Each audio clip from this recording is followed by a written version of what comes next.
the sessions now on.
Well, ladies and gentlemen, good afternoon once again. Welcome back to season 5 of Ekamra Sports Literature Festival, and it's time that we move on to the next session.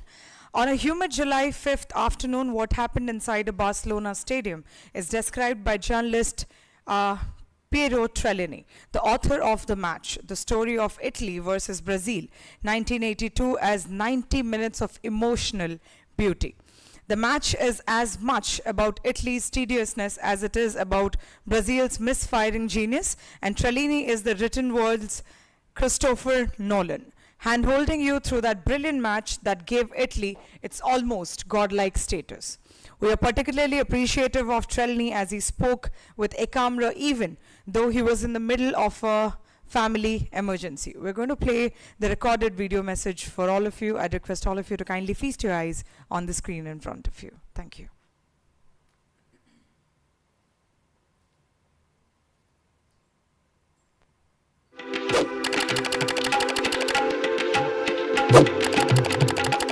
Salve a tutti, sono davvero onorato per il... Salve a tutti. Sono davvero onorato per il vostro invito, conosco il vostro paese, lo amo e pertanto sono immensamente felice di trovarmi davanti a voi, anche se a distanza, a parlare della partita più bella di calcio che sia stata mai giocata.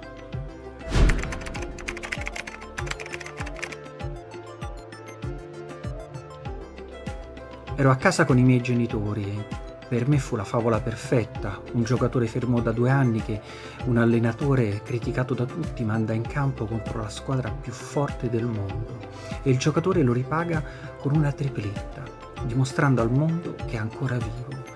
Quella non è stata solo una partita, è stato cinema, un film epico. Io avevo l'età giusta per accogliere un mito dentro di me e una volta entrato non è più uscito.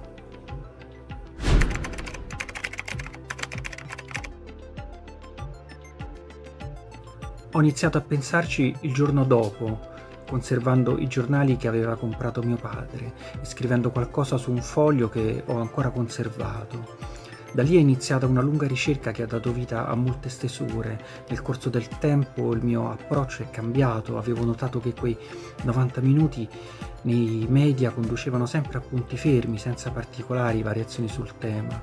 Sapevo che la partita del Serie A era già una storia perfetta, io non avevo alcuna intenzione di stravolgerla, semplicemente volevo raccontarla a modo mio. Tra gli elementi della partita ce n'erano molti che ai miei occhi apparivano affascinanti.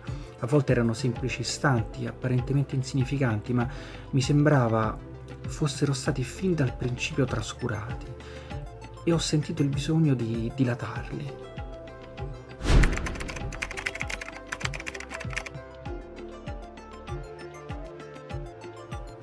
naturalmente da solo. La scrittura è solitudine, l'idea di raccontare quella partita è nata dalla sua indiscutibile bellezza. Non credo ne esista un'altra così nella storia del calcio. È già un romanzo, possiede una sua struttura narrativa e la sua forma drammaturgica perfetta è stata per me il primo motore. La classifica concedeva al Brasile anche un pari, imponendo all'Italia una sola possibilità, la vittoria. Così l'andamento del risultato si è trovato a creare una travolgente alternanza di stati d'animo. 90 minuti di bellezza emotiva. Sono partito da questo, in seguito ho voluto seguire i fili che avevano condotto alla partita. Il vero lavoro è iniziato lì. Ciò che più mi premeva era ricostruire le vicende nascoste dietro ciascun aspetto, anche inanimato, per ricercarne non tanto le cause quanto le origini. Per poterci riuscire lucidamente ho fissato 2 parametri, lo spazio e il tempo. Il primo mi ha aiutato a capire quali fossero gli elementi: il prato, un pallone, 2 squadre, un arbitro, dei tecnici, intorno a loro cartelloni pubblicitari, fotografi, cameraman, giornalisti, personalità.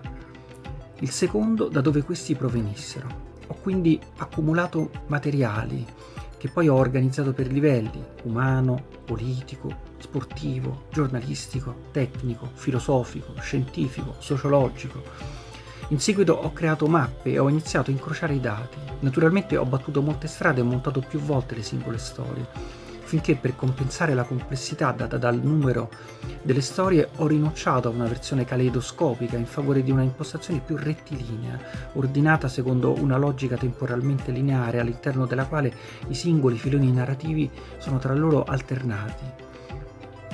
Da questo libro sono nate molte cose, tra cui un secondo libro illustrato, nel quale sono raccolti tutti i materiali che ho radunato di quell'incontro: centinaia di fotografie inedite, il cartellino giallo, il fischietto dell'arbitro, fogli, agende, i guanti del portiere, zoff, documenti della FIFA, oggetti usati dai giocatori e un'infinità di memorabilia maniacali.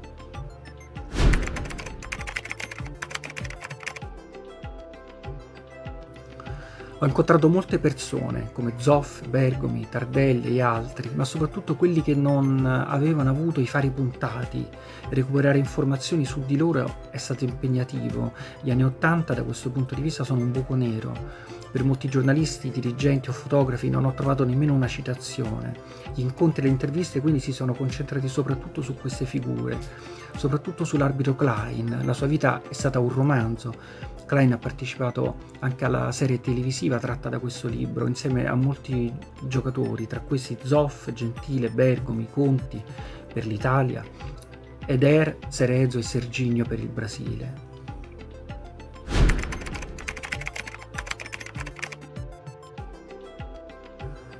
Una volta conosciute le loro storie, li ho amati tutti, indistintamente. Sono cresciuto senza idoli, ma certamente un riferimento per me è stato l'allenatore Berzot, per i suoi valori. Tutti gli altri italiani però erano in qualche modo figli suoi, pertanto hanno la sua impronta, a partire dal capitano Zoff.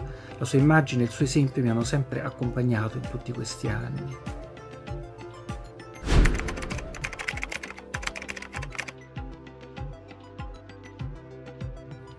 Sì, quella squadra era di una bellezza sconvolgente, ma la bellezza è fragile e alla fine anche il Brasile ne fu consapevole. Ho visto molte volte, da diverse angolazioni, le immagini della fine della partita. C'è un momento bellissimo quando Rossi e Berzot si ritrovano uno di fronte all'altro. Si guardano, si tendono le braccia, si stringono senza dirsi una parola. Luisinho, che ha marcato proprio Pablito, scaraventandolo anche a terra in area, li osserva e istintivamente applaude. È un'immagine che oggi fa ancora un incredibile effetto.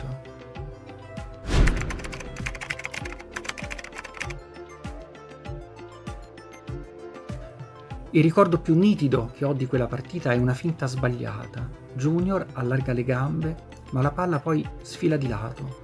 È un eccesso di audacia che ancora oggi resta per me l'emblema di quel Brasile. Un vaso di cristallo al quale basta un nulla per scheggiarsi, o peggio sgretolarsi. Italia-Brasile però non fu il giorno in cui il calcio è morto, come disse Zico in seguito, ma quello in cui scomparve una certa ingenuità. Non fu solo un cambiamento tattico, ma anche una trasformazione nei valori. La partita è anche ciò che esiste attorno ad essa, la politica, gli affari, il marketing, gli sponsor. Nel giro di poco tutte le stelle di quella partita, Zico, Socrate, Cerezo, Junior e di quel Mondial, Maradona, Rummenigge, Boniek, Platini, si precipitarono a giocare in Italia, trasformando il campionato italiano nel più bello del mondo. Ma così cambiò tutto. Il calcio perse se non la sua innocenza, che forse non aveva mai avuto, la sua spontaneità, e si trasformò in spettacolo, business, maniera, in nome delle 3S, stelle, schemi, sponsor. Le partite vennero dilatate, i numeri di maglia esplosi, i muscoli dei giocatori gonfiati e i cori preconfezionati. Cambiò tutto.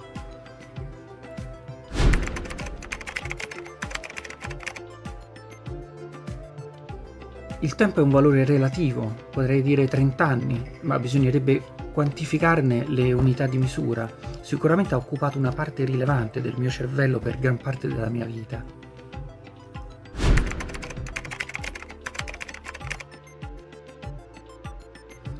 Quando incontrai il portiere Zoff, dopo che aveva letto il libro, mi disse: «Ma come hai fatto? Come sei riuscito a scrivere un libro del genere?» Per me fu incredibile, perché quelle parole avrei voluto dirgliele io a proposito delle sue parate, soprattutto quella leggendaria sulla linea all'ultimo minuto. Tardelli è stato uno dei primi a contattarmi, mi ha anche scritto. Il libro mi ha riempito di gioia, facendomi riprovare emozioni sopite da un calcio che non esiste più.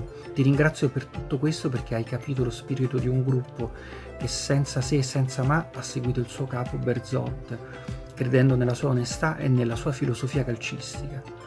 L'arbitro Klein è sempre stato molto generoso.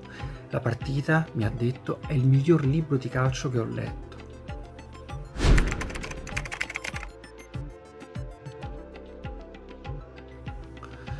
Scrivere significa anche liberarsi, fare spazio. Il vuoto lasciato mi ha dato la possibilità di gettarmi a capofitto su altri temi totalmente diversi. Il primo di questi è stato incentrato sul più grande poeta italiano, Dante Alighieri. E a proposito di spazio nella testa, si è trattato proprio di un viaggio nel suo cervello. Dopo di questo ho pubblicato L'Affaire sull'intricatissimo caso Dreyfus, e quest'anno R4 sul caso del rapimento e dell'uccisione del presidente del più grande partito italiano negli anni 70, Aldo Moro, il cui corpo è stato ritrovato nel bagagliaio di una Renault 4. Ora, forse, sebbene non sarà centrale nella storia, può essere che torni al calcio. È un ottimo veicolo per raccontare il mondo.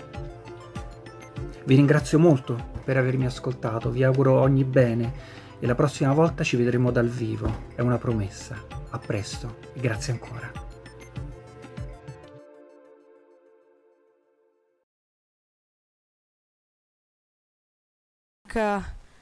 Piero Trellini for his gracious video message that he managed to share with us amidst a severe family emergency. We are extremely thankful to him.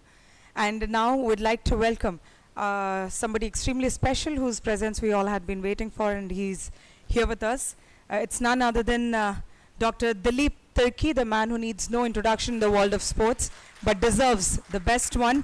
President Hockey India, Padma Shri and Arjuna Awardee. We'd like to thank him for his gracious presence here with us today. Thank you so much, sir.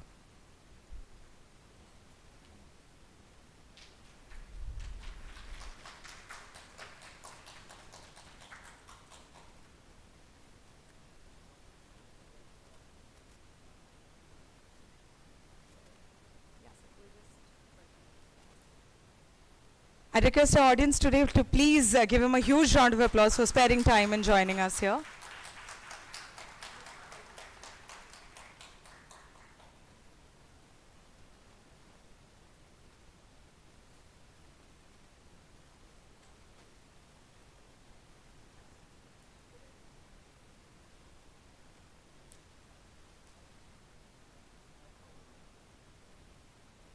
I'll request Festival Director Mr. Sandeep Mishra to please welcome Dr. Dilip Turkey here with us now.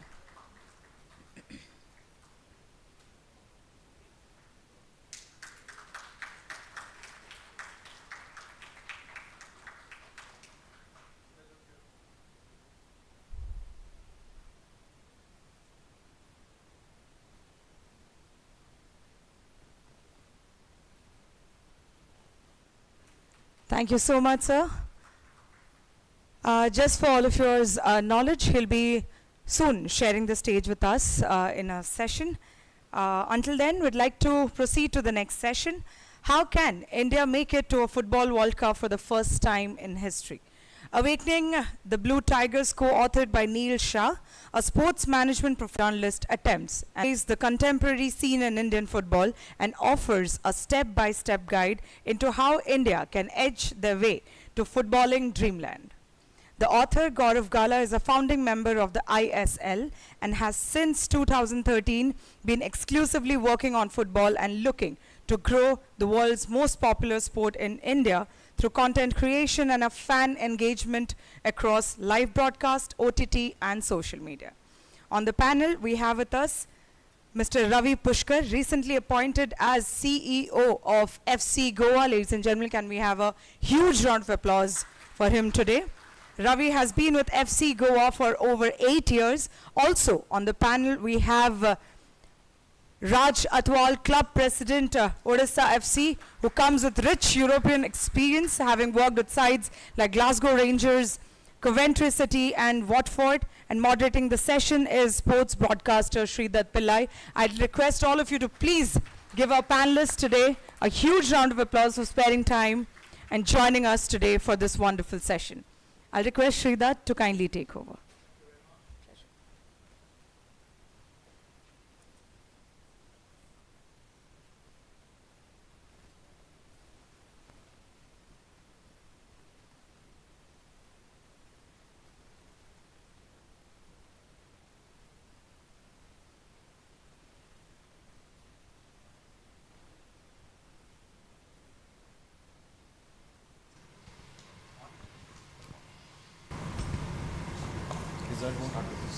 Okay. We'll start with this. It's already late. It's a very mouth-watering prospect. So there are times that are a little like an advertisement. When you watch a match, you don't want them, but then sometimes they are a necessary evil. People ask me, what's the best time to visit Kerala, my home state? And I say during the Football World Cup, because you travel from one end to the other, not a big state. You see the Ronaldos, the Messis, the Neymars, right? When do we see, and of course, we can't say Sandesh Jinkar, but when do we see the cutouts of Indian players, and can we see that in 2034? That's a question we're gonna spend some time on. So Gaurav, to start with you, is that a reality or is just wishful thinking? Okay, firstly, thank you so much, and thank you so much for the organizers for recognizing the book, the sport, and for assembling a wonderful panel here. Welcome to Raj and Ravi as well. I'm genuinely very, very optimistic about football. It's the sport that is closest to my heart, which is why I think I decided to write a book on it. And I think it's one of the most popular sports in the world, played by just about everybody. I think the barriers to the sport are very little. All you need is a ball to kick around with, which is why we see so much participation in the sport. And that is why I feel, that the future is bright. I feel very, very optimistic about football, and lots of reasons for that. Right. And I think whether it's 20 years or whether it's 40 years, I think in my lifetime now, I am very optimistic that India can qualify for a FIFA World Cup. Maybe 15 years ago, if you had asked me this question when I was very actively involved in journalism, covering lots of sports around the world, and here in India, the answer would have been, maybe I would have been a bit more cynical. And my answer would have been, we'd be lucky in my lifetime if we could qualify. Right. But now, having worked in football exclusively for the last 10 years, and seeing the sport and the ecosystem firsthand, having interacted with a lot of different stakeholders within this ecosystem, I genuinely feel that within my lifetime, we can qualify. Right, wonderful. Before I come to Raj or Ravi, congratulations on taking over as the CEO recently. the 10th year of the ISL, it was one of those things that clearly remember 2014, 13, 14, started talking about it, at least in the media. The standard of Indian football is going to be lifted and we're going to be world class. We are a decade into it. Very pragmatically look at it. Has it really contributed to Indian football in general? Has it contributed to Indian football? I think without a doubt. Okay. Because take, say, 10 years ago, most names that are now perhaps household names in Indian football, people would not be able to recognize them then. Now, say, if Sandesh Jikhan is to walk into this room, everybody in this room would immediately recognize who he is. Right. 10 years ago, if an Indian player from the national team walked into this room, some people might just be oblivious to who that person might be, right? So it's definitely done that. It's Right. definitely infiltrated a lot more households. Right. It's made the sport a lot more accessible, Right. Because of the amount of energy that went into ensuring that the league was given a platform that allowed it to reach all the households. And you can see the difference in the talent as well. The number of players that are now coming through who are able to compete at a far higher level than before, right? There's Indian clubs going and competing in the AFC Champions League, which at one point was almost untouchable. And then if you see clubs like even Risa as well, congratulations, when they just recently qualified for intercontinental playoff as well, right? So which means Indian clubs are able to compete and show that they are capable of going and competing at the highest level. Importantly, I think the one other thing that we need to notice is the performance of the national team as well. I think in 2014, if my memory serves me well, India's ranking was 175. We're in the early hundreds now, so which means there is some progress in that stage, right? There's still a lot of work to be done. I think we're just at the nascent stage of development of football in the country. But initial sort of process that's happened and the beginning and the foundation that it's given, I think that's a good way for us to sort of move forward. And I think the ISL did help that to a large extent. Right. Raj, your experience with English football, and when you come to India and compare, there's no comparison per se, but what are the areas that you feel we need to address as quickly as we could to get ourselves to a level which is a few notches higher? Well, firstly, welcome to everyone, and thank you to the organisers for inviting me. It's a privilege to be here and amongst with Ravi and Gaurav. I made a few points because I've only been in India for 3 years, and I can only give you my observations based on my 3 years here. So, firstly, there are several aspects that I feel need to be perhaps addressed or certainly looked upon, and certainly from the under 6 to under 12s, 13s, there has to be an infrastructure across all the football clubs, across all the countries now. Ravi on my right hand side, FC Go have done a phenomenal job. 1 or 2 other clubs have. We started our program last season, but it's still not enough. And you also need good coaches. You also need the kids to enjoy themselves and not be rigid. Then there's from the under 18s to under 23s. There's a gap there. That I've identified, and I feel that you can't just play state championships for a month, etc. There has to be a robust reserve league, but then it all comes down to money as well. But over and above that, I think we also have to look at from a national. Is this still working? Yeah. Now with the national team, I had this out with Igor a few weeks ago when they were in Bhubaneswar, and I said, look, you're in the top 100, it's fantastic, and of course we want to continue to progress, but in my opinion, why are we not playing the better teams, the top 50, the top 60 teams? And I'll give you an idea. Turkey in 1984 played England in the World Cup, and they lost 8-0. They came back in, I think in 85, they lost again. In 87, they lost 8-0 again. After that moment, now the results are like 1-0, 2-1, 0-0. If you really want to enhance the national team and you really want to see development, then you've got to have the temerity to say, let's take that risk, irrespective of what people will think. And the nation has to get behind everyone, which obviously includes all the authorities, etc. But I think what's also important is that I was in Saudi Arabia recently. The amount of congratulations I'm getting from everybody, not just Adisha, but Indian football in general. Right. I also feel that if, as an analogy, if the world is working at 20 miles an hour, we have to work at 50, 60 to catch up. Right. We can't work at the same rate. So there's a number of aspects that I feel need addressing Right. from my observation of 3 years. Right, right. before coming to Gaurav back, just taking a cue from what he said, getting blanked by a team, 8-0, 10-0, there are two schools of thought that one can relate to. One is take baby steps, one step at a time. You play and look at Asia and maybe teams that are slightly better and build on. Because when you take on a giant, it can have a severe beating. I remember Bayern Munich coming to India for the farewell match of Baichung Bhutia. We were blanked 6-0. I mean, what's your take on this? I mean, should we take those baby steps or should we take a plunge deep down? Look, I think you've got to find the balance between both, right? Right. While it's good that you try and sort of set benchmarks by playing against the very best in the world and get an understanding of where your own ecosystem and your own footballing level is at, it's also important that you also continue to develop.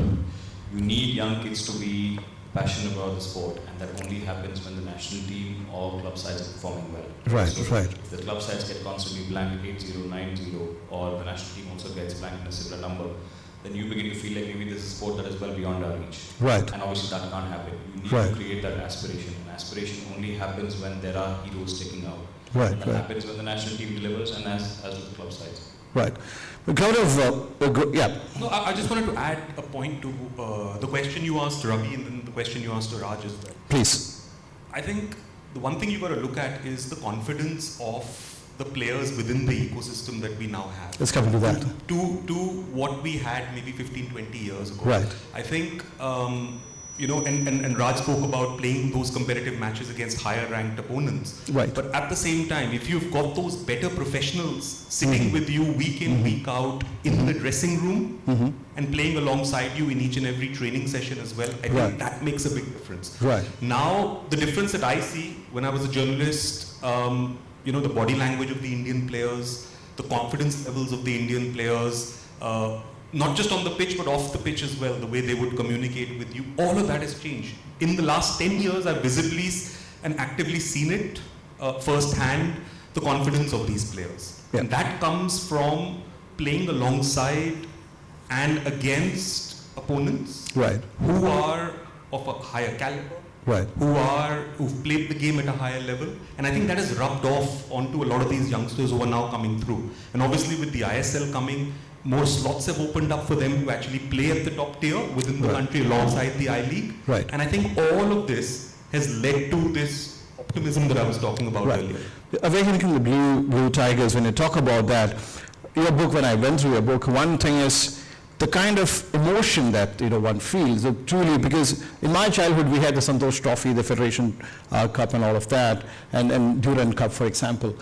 But that has been slight. We do, but then how many people watch and how many people know of is a different question altogether.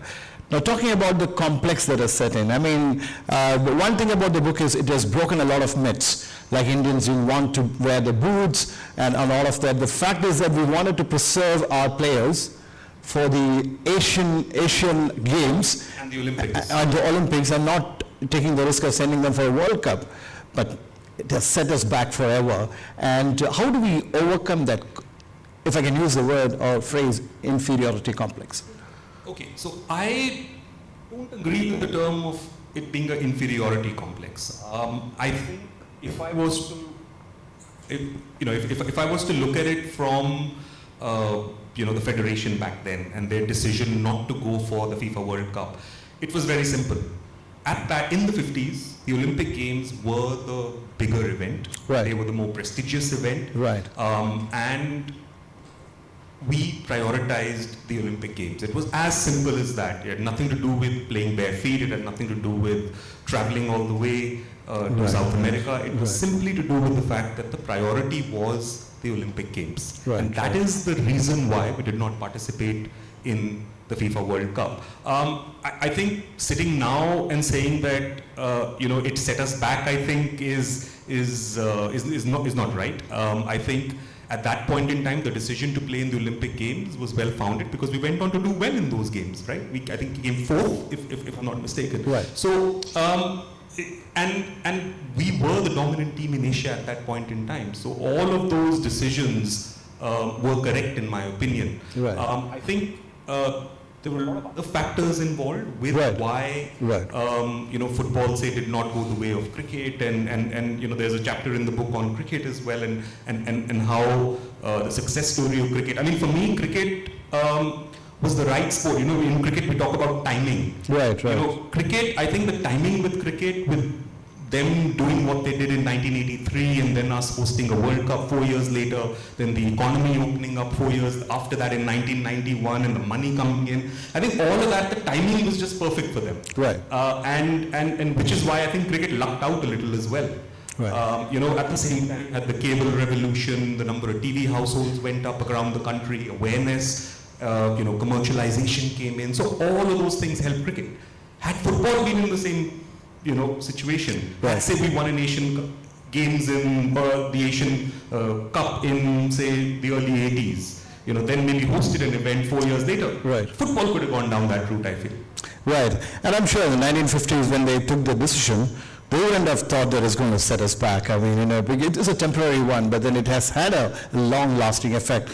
Again, coming back to the same experience I'm alluding to, English football and here. Culturally, we talk about sport and the professionals talk about culture. So culturally, what do we Indians need to do differently? Of course, we have the infrastructure coming in, we have the coaches and all those things, but culturally, what do we need to do, Raj? I think Gaurav touched on the subject of cricket, and last week was a great example in Saudi Arabia where they said congratulations to the issue, great to see Indian football progress. How do you cope with the enormity of cricket? And I think firstly we've got to smash that myth. We should draw inspiration from cricket and use that as a benchmark. But I'm saying to people that cricket gets popular.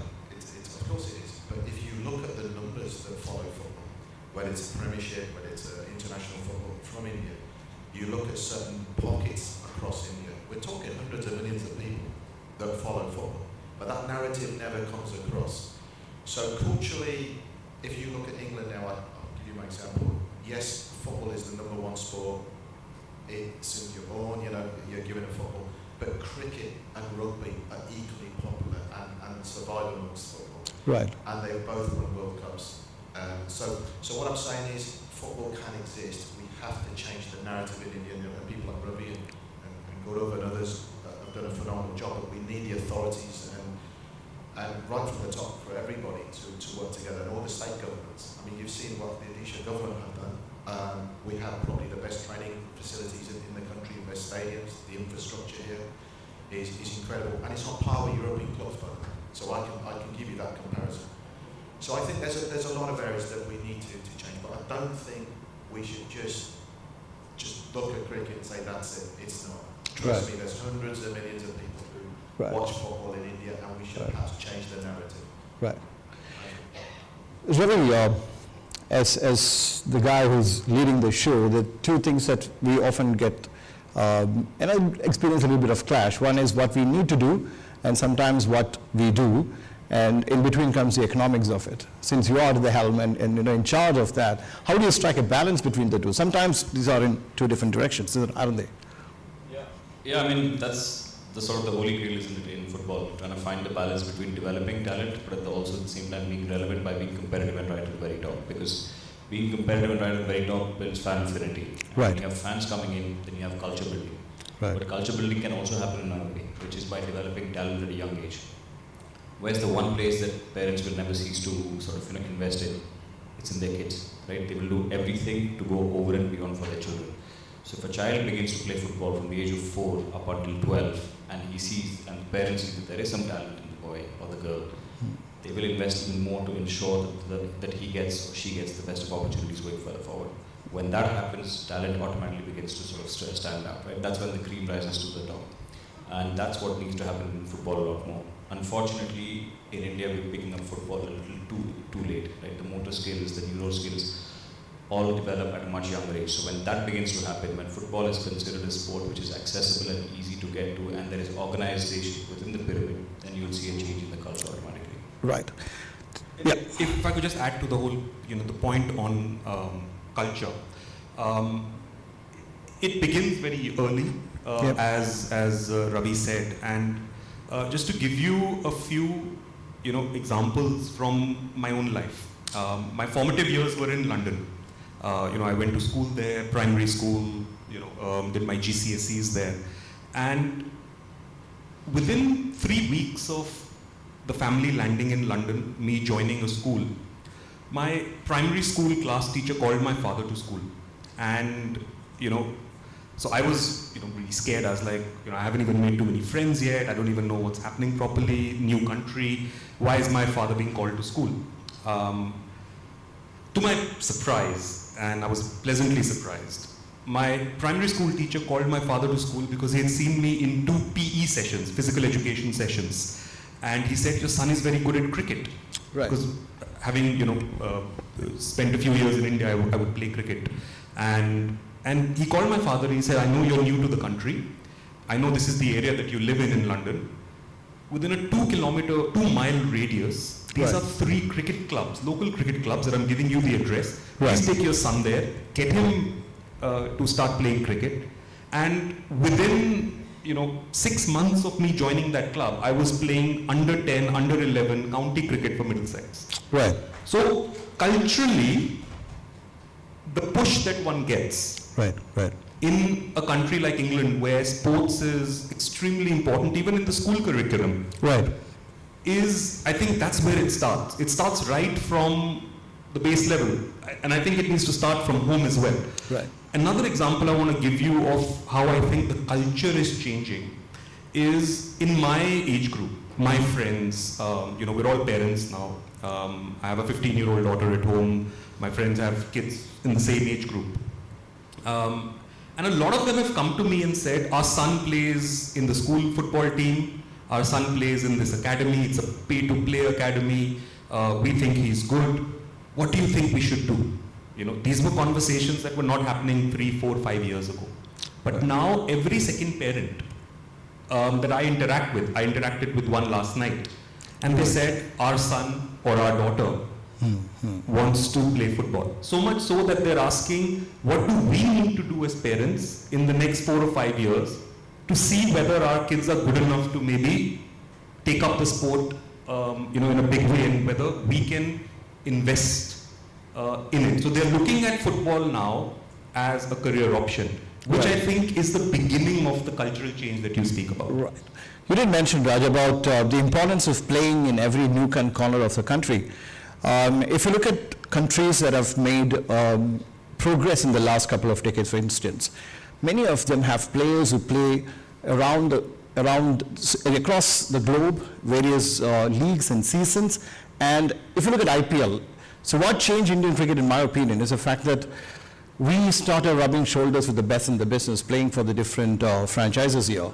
So the fear of an Australian giant or a British giant, it stopped. We give it back now, even in terms of sledging, because of the cultural sensitization and the familiarity, and of course we are exposed to the best in the world. It's only fair to say that probably we'll have to wait for some more time for ISL to do the same to Indian football, number one. Number two, is an ISL enough for us to create that kind of, superior talent, or rather develop the talent, I should say? Or how important is it for Indian footballers to get exposed to the different leagues, the top leagues across the globe? It's a lot of questions. Yeah. But no, good points. Can I just make a point what God said there? Right. In England, the culture is sports. When it's boys or girls, the moment you're at school, you're encouraged to play whatever sport you decide, and most boys play for pretty much 90%. But whatever sport you're into, you're encouraged. There's a lot of extracurricular activities, after school programs, and it's seen as working alongside your education, because it brings out a number of qualities through sports. But going back to your question, I spoke when I was, I'm only giving you an example of Saudi Arabia, and I was talking to the CEO of Ekamra last week, and he said to me, we have no infrastructure below the first team. They're still going to develop their grassroots. There's a lot of areas, but they're throwing money. And I said, with Cristiano Ronaldo, what's the game here? What's going on? And he said, we're here for the long haul. Saudi Arabia want to totally changed their perception of football. And they said, we can either spend hundreds of millions of pounds on advertising and get nowhere, or we took it. It's not a gamble. They decided to buy Cristiano. They decided to invest, and other players are starting to follow suit. I know European leagues are now looking at how do we work around this because they can afford to, but so can India. What I've seen in India is there is a phenomenal amount of money. I'm not saying suddenly we start straight away tomorrow start bringing these players over to India, but maybe we need to change the way we think, because I could be wrong here, but what I feel that I've learned from the last 3 years that as a culture we tend to follow winners, and there's a difference in England. I'm a Coventry City fan. We've had our ups and downs, but I won't stop following them, and my children, I make sure they follow them. So we're here in this country, I feel, with cricket, winning the World Cup in '83, it just totally boomed. And unless you're a winner, nobody really wants to know. This is my feeling, I could be totally wrong here, and this is what I've learned. So we need to almost change that culture. You're only going to get one winner in the league, one cup winner. So I feel culturally we need to start bringing the kids in, and I think what Rory alluded to earlier, culturally changing the perception of the parents and the kids to start thinking about football. But I would also look at bringing a better standard of play from overseas. Most players are from League 2, Spain, League 1 if you're lucky, the odd one from La Liga, but he might be in his mid to late 30s. But it costs money, and that's where we've got to look at all angles. So I haven't got a really straightforward answer, but there's a lot of areas that we need to consider. And I do genuinely believe that if local state governments can help football clubs as well, it would also help precipitate change in India. Because as I said, hundreds of millions of people are watching the game. And this is a fact as well. Speaking to Richard Arnold, who's the current, I think he's my left hand, CEO of Manchester United. Did you know that outside of Manchester, their biggest retailer is in India? Believe it or not. So there is a market for football here. Right. 100%. And every country wants to get into India, but we have to firstly decide what we want to do. Ravi, if I can just add on to Raj's point there, the one thing that he said, that there's that winning mentality that needs to be developed, and sort of, people look towards winners and everything. And again, what he mentioned about the foreigners that come into India, I think where you will see a big change in Indian football is when India begins to become an exporting country rather than importing country. Right now we're importing a lot of good talent. Right. The day an Indian footballer cracks, say, the European League, or even at a high level Asian league, say the Saudi League or the Qatar Stars League, or maybe even the A-League, Right. then immediately a lot of eyeballs go in that direction.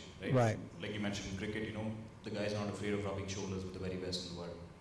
The same thing happens, and an Indian player cracks the class ceiling that is currently set to just Indian football. That's when you'll see a noticeable difference, because then it's just way beyond, because everybody else in every other parts of the world will realize how big an impact this can have. I mean, example is Hidetoshi Nakata. When he went from Japan to Italy, along with him went his family and 45 Japanese journalists who just constantly followed him around just to find out every little thing he was doing, because it's completely different, right? It's completely new that a Japanese footballer will break the class ceiling. So the day an Indian football player breaks that glass ceiling and goes on to play in a European or a top league tournament in, say, South America or Asia, that's when you'll see a drastic difference, because then you have a role model. You have somebody whose poster can be pinned onto your walls constantly. If I may request you to step outside the shoes of a CEO and be an Indian football fan who has a know-how and who's heading a club, what would be the structural changes? I was going to say, I think he's a football fan first, then he's a CEO after. No, purely as a football fan. So what are the structural changes that you would like to see in the Indian footballing system now? So, as a footballing fan, the one thing I would like to see is more robust competition. Right now, the league runs, but it's sort of start, stop. We're playing the league for too little amount of time, right? So, for example, if I'm an FC Goa fan, I'm going to the stadium, say, the first week of, say, September, to watch the first home game of the season. Right. The next time that I'm probably interacting with the club again is in October, in the first week of October. So that means that's an entire month of me being unable to interact with my local team, at least watching it. Because ultimately, yes, there's grassroots, there's youth development and all that, but your premium product is the first team, right? So if I'm able to access the team a lot more, it becomes a ritual. Why is it a culture in England? Because every Saturday and Sunday, every dad knows that he wakes up and he takes his son to the 3 o'clock kickoff or the evening kickoff, and there's even journeys that they undertake to go to different parts of the country, right? That's culture. So if I feel like on every Saturday and Sunday, it's a ritual for me to go and watch my local football team play. It doesn't have to be in the ISL, it can even be in the I-League, or it can even be in the I-League second division. Right. The journey itself of the hardship of having to go from the lower leagues right up to the top is actually just as good as winning the thing right to the very top as well. Right. So when that is developed, that's when you'll see a lot more investment in sort of interest in Indian football from the local fan. Right. Gaurav, we talk Indian football, we talk ISL. And of course the kids walk around, in the Manchester United jerseys and, across the whole Serie A or La Liga or whatever. How important is it for us to revive, in your view, the old tournaments which had that glaze about them earlier? As you mentioned, the Santosh Trophy, for example, you wouldn't believe I was sitting with the goalkeeper who won the Santosh Trophy in a penalty shootout. Nobody recognized him, and he had to literally beg for a flight because he had to play a match the next day, and I had to intervene and get it done for him. Not saying, but that's not ideally what we want. So we talk about it. Just combine one more thing. You said, interestingly, in your book there is a chapter on cricket, and we talk about, okay, cricket should not be left alone. We have to look at cricket and learn. But if you were to suggest 2-3 practical things where how we can learn from cricket, what would those points be? So there are two things. I'll keep it short because there's lots of things we can learn from cricket. I think the first thing is, and you spoke about the old tournaments and whether we should revive them. I think the name on the tournament doesn't really matter. I think its participation is the most important thing. Whether you're a 5-year-old kid kicking the ball about in a park outside your house, or whether you're a 15-year-old youngster looking to break into a professional club, or whether you're a 25-year-old professional player, looking to make football, play for the country and then win as many trophies as possible. I think participation is the most important thing, and I think in football now, we are seeing a lot of participation. I was recently at a school in Delhi interacting with class 5 and class 6 students. There were 50 kids in the class. I asked each and every one of those kids, what sport do you watch? What sport do you play? It was a mixed gender class, so there were equal amount of girls and boys. Right. 5 out of those 50 said that they watch and play cricket.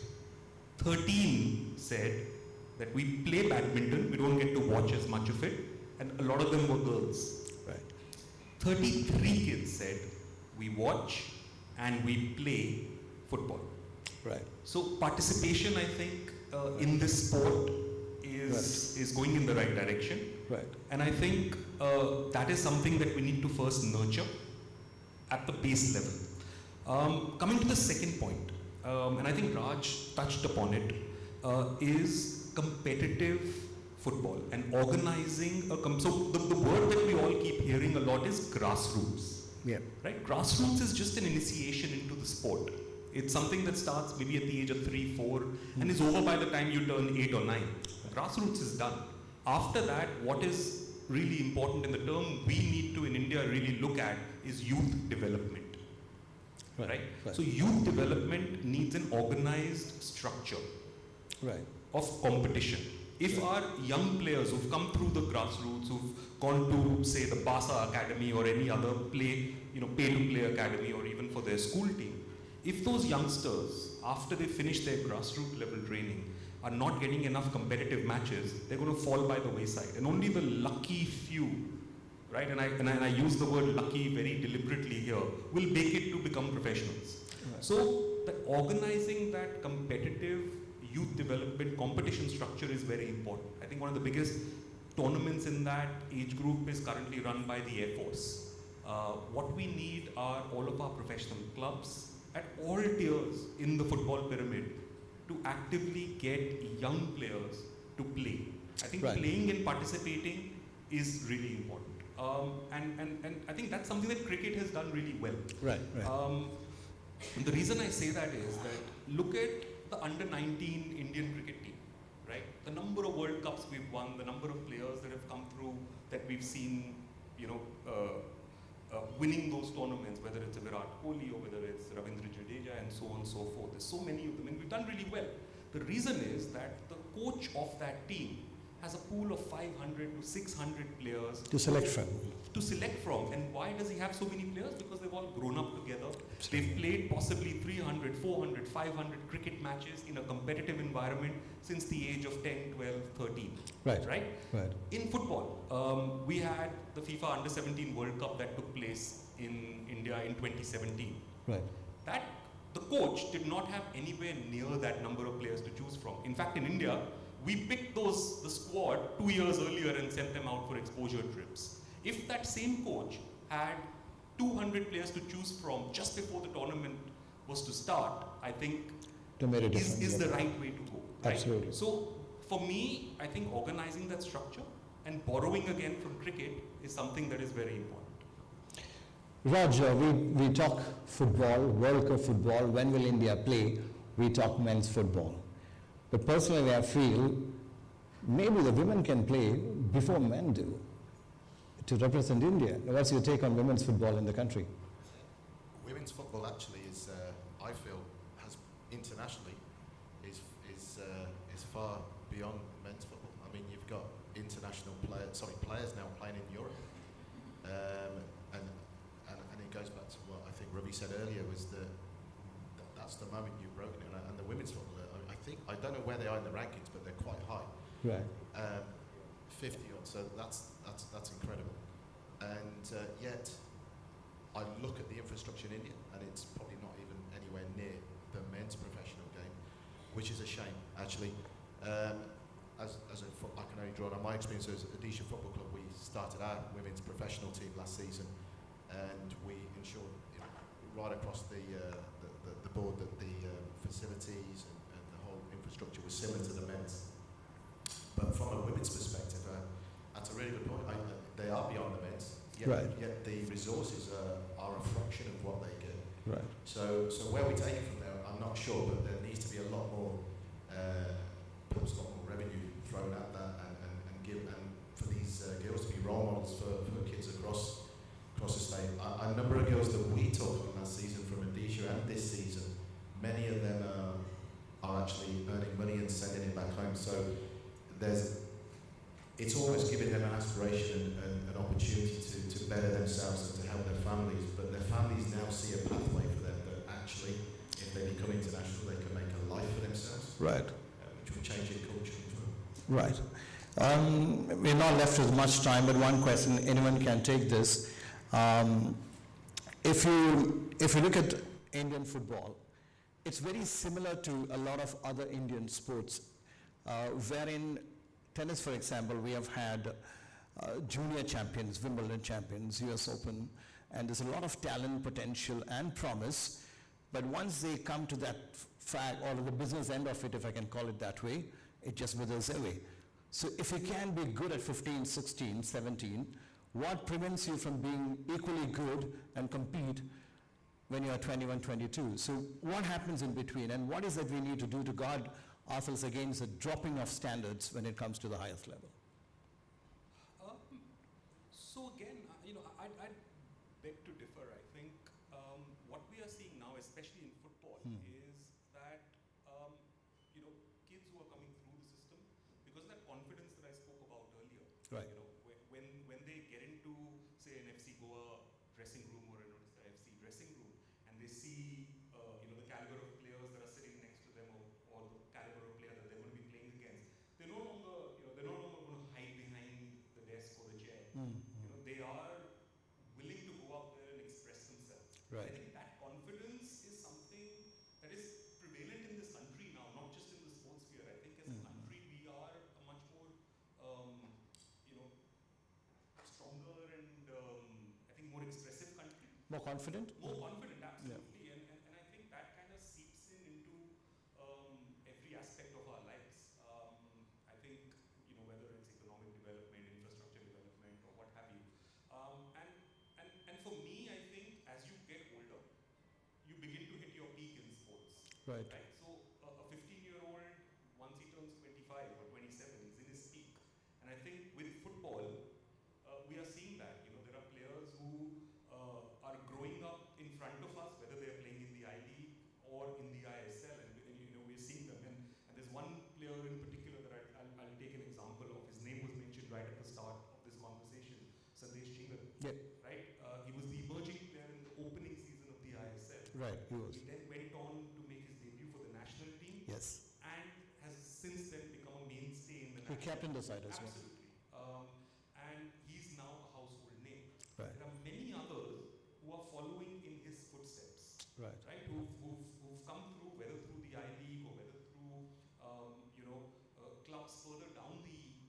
pyramid in, say, the Northeast, which provides so many budding players Absolutely. for our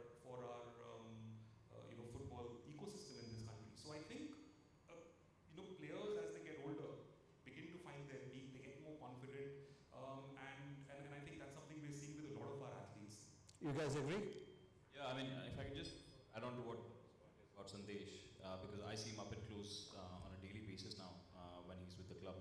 And there's a marked difference between the Sandesh Chingan that I'd heard of back in 2014 to the Sandesh Chingan that there is now. It's not about his footballing skill, it's just about his demeanor. The way he approaches the sport, the way he approaches his life in general, and the way he carries himself is very different. And I think that has a lot to do with his footballing journey, because he started out in Kerala, and in Kerala football is a sport that needs no introduction, right? Right. So that weight of expectation forced him to adapt his mentality and develop it and fortify it even further than before.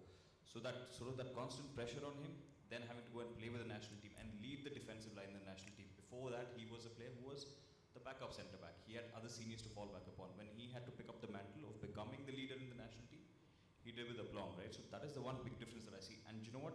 I've noticed that since he's come in, he's now beginning to infect the other players with that same energy as well. The younger players now go to him and seek his advice, because now this is the guy that you look up to. And he's not very shy about passing on information, advice, and sort of sharing his own experiences. And I think that's the one big difference. Because there's somebody who's been exposed to it, he's able to pass that on. And now you see that gradually the younger players as well. I mean, the players who played in the Under-17 World Cup, Right. they carry themselves about with their chin held up high. Like, they are players who say, look, I've rubbed shoulders with the very best players in the world who are playing in the Premier League right now. So if I can do that at that age, why can't I do it now? Right.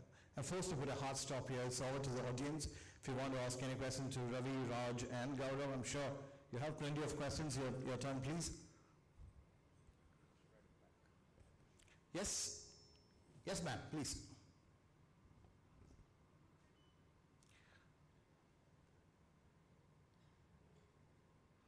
Are you able to hear me? Yeah. Firstly, a big congratulations that you're having a panel like this, which is very required. And second, congratulations that you're pretty young people sitting there. So that gives a lot of hope. You'd be surprised. Yeah. My question is, like you rightly said, that the mindset shift that needs to happen in the legacy mentorship is what you're talking about. That is great to hear. But what I have seen, my son is very interested in football, and that is why I'm here as a parent. The kind of exposure which is given, like he was mentioning, Gaurav was mentioning, for the grassroots level is really, really come up very well. But what about the mid-level? What exposure, because he can give up for the summer camp. But after that, there is nowhere to go. And people would answer my question as to how do I get a coach and how do I get him ready. So, what is it that we can do? The first question is, what is it that we can do to look after potential players from this level onwards? He's 9 years old, perfect time to catch him. Second is, because there is a limit for us to be also going, because we are in the mid-range. So what is the kind of support that is going to be given for him to be learning and training, not only him, for everybody in this age, from the best? Because again, like Raj was mentioning, everything is about investment. So what is it that we can do regarding that? So that's my question before. Thank you. So who do you want to answer this question? Anyone can take it. Yeah. I'd go to Ravi and Raj, because I think they're in the perfect position to kind of fill that gap that you speak about. So Ravi and Raj, over to you guys. Yeah. There's two aspects that I see to that is that firstly, at 9 years of age, he should be enjoying himself. So from a young age, it shouldn't be about, I'm going to become a professional player. So what we try and do now at Dijon, we're relatively new to Bhubaneswar, is that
because knowing unknowingly you're actually your son's first coach because you've given him that exposure to the sport, and sort of you coming in here and asking these questions makes it all the more prevalent. And we had a room full of parents like you. Trust me, we'd be a much stronger sporting nation to begin with.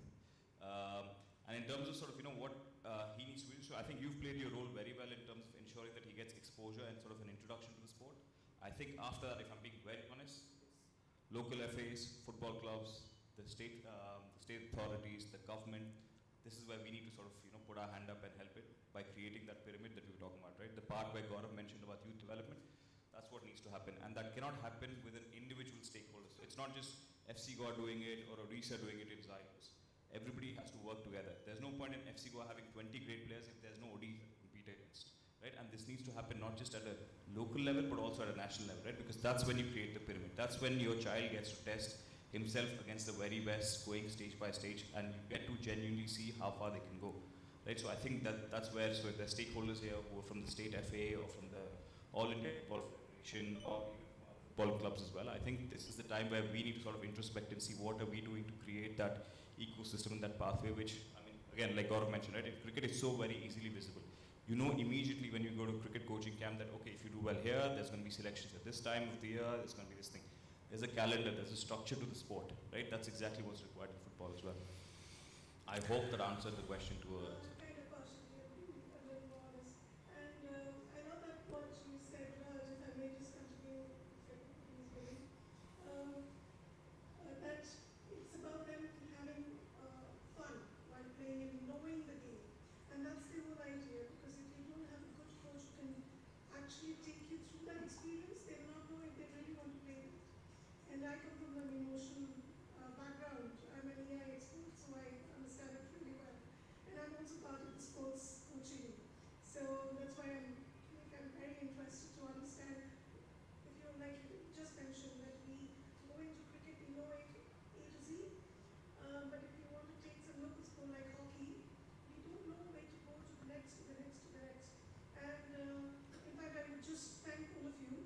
And since who is also here, I would request them to create a hub so that we can actually get some guidance from there and be contributing as a community and do the Saturday, Sunday. And that is a mindset shift and the culture shift that we would want to. Thank you. Raj? Thank you. Gaurav, this is for you. We've heard all of you speak about where Indian football is headed. I used to think that satellite television damaged Indian football, damaged Indian sport a lot, because we started watching a lot of European football and we produced a lot of kids who were college footballers. But from what you guys have just shared, things are changing.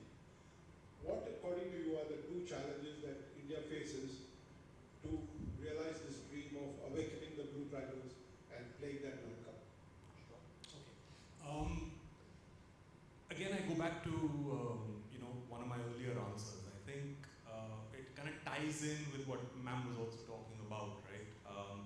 About the need for all this participation that we currently have in the sport, and football is a sport where there is a lot of participation that is taking place. How can we channelize that participation where the kids are also having fun, where the kids are playing a lot, and then turn that into avenues for them to take that to a higher level?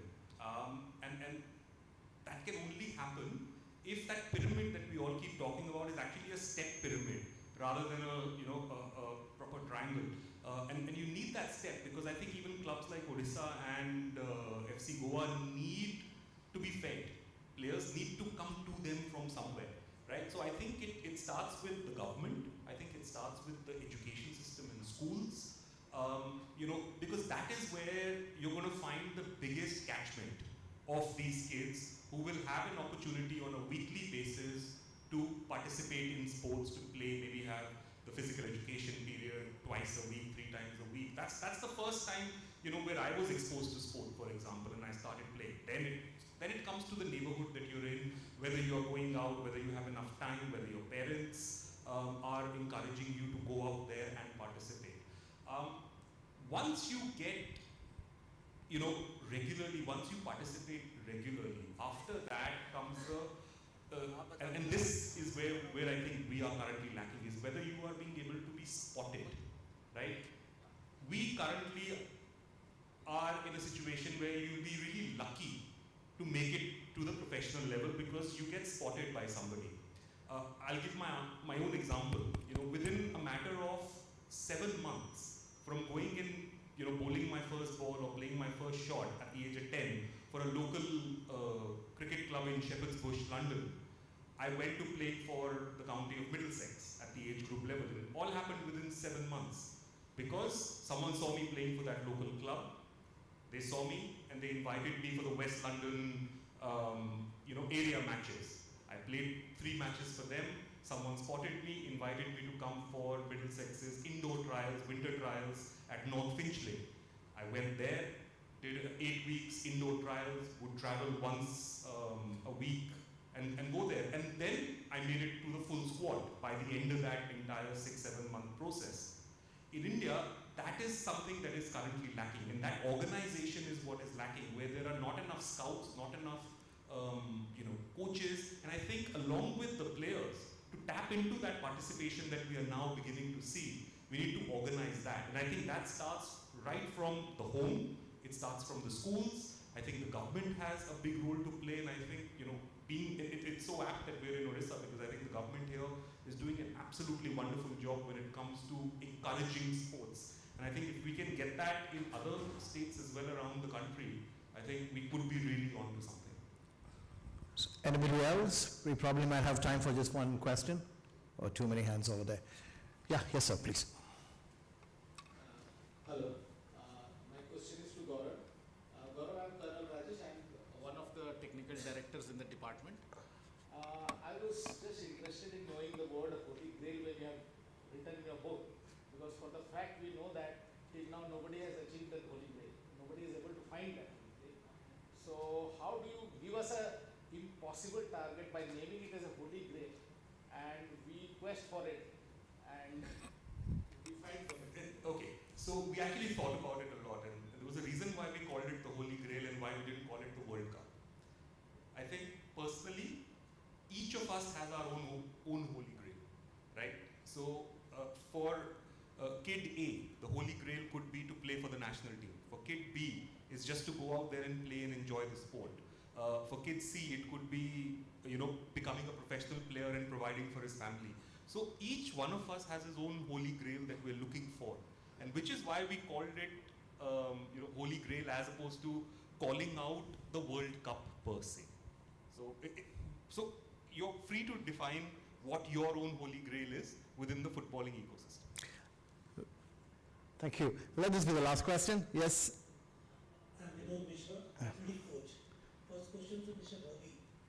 Sir, you were talking about entering into the foreign clubs, Indian player entering into the foreign clubs. What makes us to stop? What are the problems you feel? Talent or psychological problems, physiological or motor qualities, what a sportsman need? What do you exactly feel where we lack? Because human being is a human being, we have got same everything, where we are lacking. Another question to Mr. Gaurav. As you were telling me, Dravid was having 600 people pooled to select a team of 11 or 15, whatever it is. What is the problem that we are not having a pool of 400 or 300 in football to again bring them up? If I can just go first. So actually, it's a great question that you asked, like what is lacking, because obviously the players, so I'll paraphrase Arsene Wenger. So the three of us were fortunate enough to have interacted with him not more than a couple of weeks ago. And the first thing he said is, when a child is at the age of, say, 1 year old, and say a child is born in Mumbai, or say he's born in Bhubaneswar, and a child is born in Paris, what's the difference between that child and this child? Both stand an equal chance of becoming a professional footballer, correct? At the age of 3, does that change much? No. The change begins to happen at the ages of 10, 12, 14, correct? The difference is, at that point in time, that child has had a lot more exposure. He's had better education from a sporting perspective and from a non-sporting perspective as well, which means he's been provided a lot more opportunities. So if a child is constantly training frequently, you're developing not just his physical capabilities, but also his mental skills, because you're allowing a child to compete and asking him to figure out solutions for himself. You're building his mental capacity. Like for example, the Indian football players, they played a couple of matches against Qatar, etc. and so forth in the past couple of weeks, right? They competed, physically they competed. If I pull out the data charts, you'll see that the Indian football player ran 11 kilometers, so did the Qatari player, right? Or perhaps there can even be cases when the Qatari player ran less. What was the difference? The 10 odd kilometers that the Qatari player ran for, he knew exactly what he wanted to do even before he got the ball, right? The Indian player is reacting to the situation. The Qatari player is already 2 steps ahead of the situation. The only reason is because he's done it so many times over and over again that he's replayed that scenario in his head. So if a player is given that opportunity to constantly compete, figure out solutions for himself, and he's doing that over years and years and years, you'll see it. There's a very famous phrase that in football that goes that to develop a professional football player, they need to have 10,000 training hours, right? It's a bit of a cliche because everybody keeps saying it, but honestly, it does stand true, and it's not just in football, it stands true in every sport. The more approach, access, and infrastructure and right coaching they have, the more probable it is that the player will increase his talent. Will every single one of them become a professional football player? Probably not. But will there be an opportunity for somebody to stand up? Definitely yes. Gaurav? Yeah, and you know, the second question that you asked, I think it's got to do, and it's a continuation of what Ravi was saying. The kid in Paris has probably already, by the time he turns 12, has probably already played 300, 400 competitive matches, whether it's at school, whether it's at a local club, and there is a system, a scouting system in place to identify that child. In India, what we did for the 2017 FIFA World Cup, we identified those children when they were 14, 15 years old. We put them together, we housed them together, they went and played, they trained every day together. Now, when you're 14, 13, 14, 15 years old, you know, you don't know what you want to do in life. I mean, I didn't know what I wanted to do when I was 14, 13 years old. Now, you could lose interest by the time the under-17 tournament comes, you could get injured, there are so many different factors involved. So, for us to build that pool of 200, 300, and then you pick the best just maybe a month before the tournament when you're selecting your squad, you need to identify all of that talent around the country. So it's not just about having that talent. We all know the talent is there. You know, we keep hearing this, we're 1.4 billion strong, and why can't we produce 11 players? It's not about producing 11 players. It's about producing 11,000 players, probably, you know, 11 lakh players in the country, and then identifying who are the best. Right now, we get the best and we put them together. And, you know, circumstances change before a tournament comes around, before a season comes around. You know, every match week to match week, the situation changes, as both of these gentlemen sitting to my right will tell you. So what we need is to work at every step of that ecosystem. You know, the players are important, but people like you said you're a coach, you know, equally important, if not more important, right? The physiotherapist, the educationist, all that entire ladder that a player needs to climb from the age of 5 onwards is something that needs to be developed in this country for us to then start competing with that kid in Paris. Right. Yes, please. I just wanted to add, going along the football educational side, when we were at Watford in 2006, we joined up with a local academy, and we brought in children from 11 years of age all the way through, paid for their education, but they played for Watford Football Club. Irrespective of their ability, if at 14, 15 they weren't good enough, we didn't discard them. And we'd bring in about 100 children every year. This is in 2006 that we started this. And what you found was that we controlled their nutrition, we controlled their diets, everything. And every time there was a break, they were coached. At lunchtime, they were coached. After school, they were coached. And Man City are doing this now. Liverpool are doing, many clubs across the country are doing this. So I think we also need to, whilst we're talking about the scouting and all the other sides, we've got to look at this as well. And I think the FIFA inauguration here in conjunction with the AIFF is possibly the start, possibly. But that's where we need to be if in 14 years' time we want to see India progress. Otherwise, we could potentially be having these conversations again. So there has to be an intent as well. Just a quick closing comment from everybody. I mean, Ravi asked me when we were in the green room how tough it's going to be. You know, I'm going to make for them, but not really. I've not done anything of that. So, but now this question might be a little tough for you. When are we going to awaken the tiger? When is the tiger going to wake up? Or in short, when do you see India play or qualify for the World Cup? Honestly, the answer is very simple. It's essentially what Raj and Gaurav have sort of brought out earlier. The only way when, I don't think anybody has a date. It's great to set targets in the 2034 World Cup or the 2050 World Cup. Global footballing scenario changes. Now all of a sudden it's a lot more achievable because there's more teams in the World Cup. But if you genuinely want to get there on merit, what you have to do is precisely, I'm just going to copy a line that Raj used earlier. If other countries are working at 50%, we need to be working at 100% because they're developing the sport, right? They're breaking barriers which have not been done before, right? They're setting new trends, new standards. The only way we can even catch up, we need to work at double the speed. So the moment the ecosystem gets together, that's not just people who are sitting in the boardrooms, not just football clubs, it needs to come right from the very top. It requires the government to get behind it. It requires the parent at the age of 3 to start taking an interest in the child's education in sport. Not football, just in any sport in general. That is when you will see that there's a possibility of... He very smartly stayed away from the number. Raj, 2034, is it a reality? We started with that, we end with that. I'll go with what Ravi just said there. I mean, he's articulated that so well, I don't think I can add to that really. He's nailed it. He's right. We don't know, but I'll go with it. Right. I'll give you a number. Please. All right? Okay. The number for me is the 4 and the 5-year-olds of today. And every year, we need to focus on the 4 and 5-year-olds of that year. Because the way I look at it is, it's the 4 and 5-year-olds of today who are going to help us qualify 20 years down the line when they reach their peak. When they're 24, they're 26, when they're 27. So each year we need to create that batch of those 4 and 5-year-olds. So that's the number for you. If we can focus on those 4 and 5-year-olds every year, I think maybe in 20, 30, 40 years, the tiger will be fully awakened. I think the eyes are beginning to open. Not exactly the number they're looking for. Nonetheless, it's quite a number. That's fine.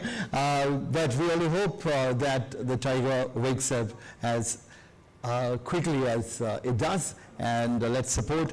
It has to be a collective, collaborative effort. Thank you, gentlemen. Ravi, Raj, and Gaurav. Absolute pleasure, and you've been fantastic. Thank you very much. Thanks a lot.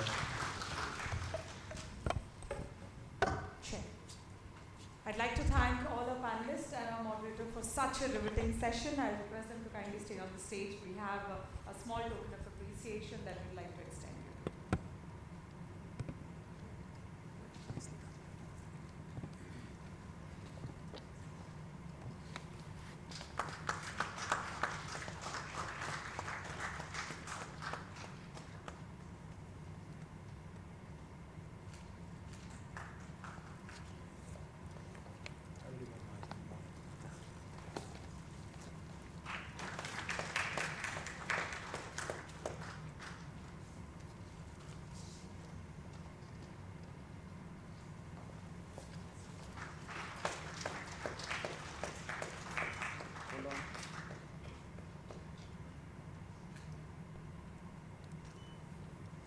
Thank you so much once again. I just bring them.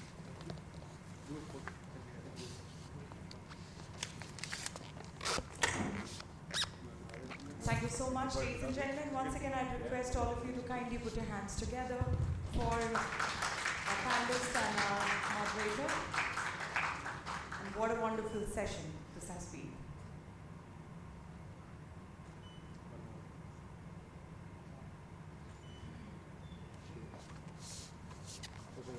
Thank you so much. And now moving on, our next session is about Indian hockey, then, now, and the future. At Tokyo 2020, the men's hockey team ended a 41-year Olympic medal drought with a bronze medal after a thrilling win against Germany in the playoff. The women's team, in only its third Olympic appearance, showed tremendous grit to finish fourth, narrowly losing out on the bronze medal to Great Britain. Cut to the 2022 Commonwealth Games in Birmingham, India won the silver and bronze in the men's and women's tournaments, respectively.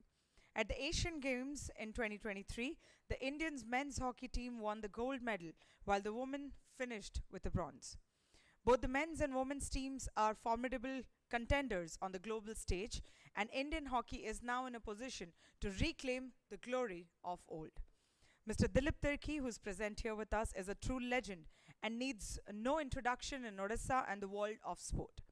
As Hockey India president and a former Olympic captain, Mr. Tirkey's contribution to the game is absolutely immense. Joining him is Festival Director, journalist and author Sandeep Mishra, who has covered 9 Hockey World Cups. And moderating the session in Odia is noted journalist Sambit Mahapatra. I'll request all of you to kindly welcome them on the stage with a huge round of applause.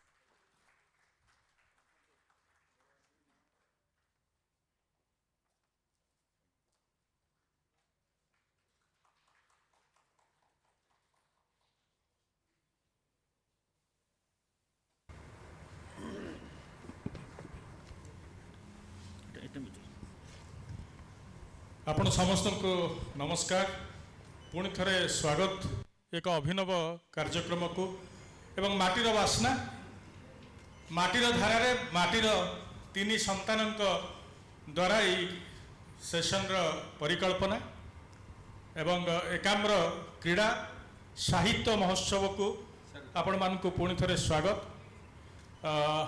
मो सहित कार्यक्रम धारा को जीवा पूर्व वा विषय उपर को जीवा पूर्व दुई जन का परिचय दौले किंतु मु जदि टिके सामान्य संयोग बा जोग करने को चाहिए अधिका ये एक आपण मैंने जिते जन अच्छा आपण मान गौरवर कथा मो व्यक्तिगत भाव गौरवर कथा ये दुई लिजेंड का सहित मंच शेयर करवा एक सुजोगर कथा ये बारंबार मिले ना जदि मो पाखे थिबा व्यक्ति को आपण मैंने समस्ते जानी किंतु टिके जदि अधिका कहवाई चाहिए doctor Padmashri Dilip Tirkey legend 412 match खेली आंतर्जातिक हॉकी भारत पर आउ कई खेली ना प्रथम ओलंपियन ओडिशार 1996 आटलांटा रे खेली थिले एवं तापर लगातार 3टी 1996 2000 2004 2004 एथेन्स रे भारतीय दलर नेतृत्व नहीं कैप्टेन थे ओलंपिक रो कैप्टेन थे ओडिया पुओ दिलीप तिर्की एवं वर्तमान से हॉकी इंडिया सभापति अच्छा कौन विश्वर से होती एकमात्र प्रथम व्यक्ति जे कि ओलंपिक दलगत क्रीडा रे देशर कैप्टेन होता खेलाड़ी कौन नेशनल फेडरेशन रो चीफ हवा ये एक बड़ सफलता दिलीप बाबू हासिल करी सी होती बोधे एकमात्र जे कि हॉकी खेली पाकिस्तान लीग रे एवं खेली यूरोप लीग रे ये एक बड़ सफलता आउ सहित जी रही संदीप मिश्र ओडिया पुओ विदेश में विशेष भाव ना एवं आपण मैंने जानी जो कहते 9टी हॉकी विश्वकप कवर करिवार कथा 1990 लाहौर एवं 2023 ओडिशा 1990 रु 2023 9टी हॉकी विश्वकप कवर करिसंती अन्य केही करि नांती एक बड़ करतली संदीप भाई एवं क्रिकेट को लेकिन बहुत पत्र पत्रिका भारत में बाहर किंतु हॉकी को नहीं पत्र पत्रिका बाहर करवा इनसाइड हॉकी एक पत्रिका बाहर करते तार एडिटर थे तेणु आप दुई जन को स्वागत करुच्ची मत दायित्व दि जाए जो विषय जे भारतीय हॉकी बा हॉकी अतीत वर्तमान एवं भविष्यतर कथा नापी दिल्ली बाबू जदि जो पास्ट कथा कहे पास्ट अति पास्ट को जीवा ना मेजर ध्यानचंद के पाखक जीवा ना 1928 आमस्टरडाम जीवा ना जदि आपण आरंभ करने को चाहिए 1996 आटलांटा 1995 आप सीनियर भारतीय दल खेल आरंभ कले 1996 एवं 2000 2004 जो पर्यंत आपण खेल धारे थिले सेतबेला समय हॉकीर कथा हॉकीर धारा भित्तिभूमि व्यवस्थागत धारा जहाँ थिला 2023 रे जतबेला हॉकी इंडिया सभापति अच्छा कौन बदली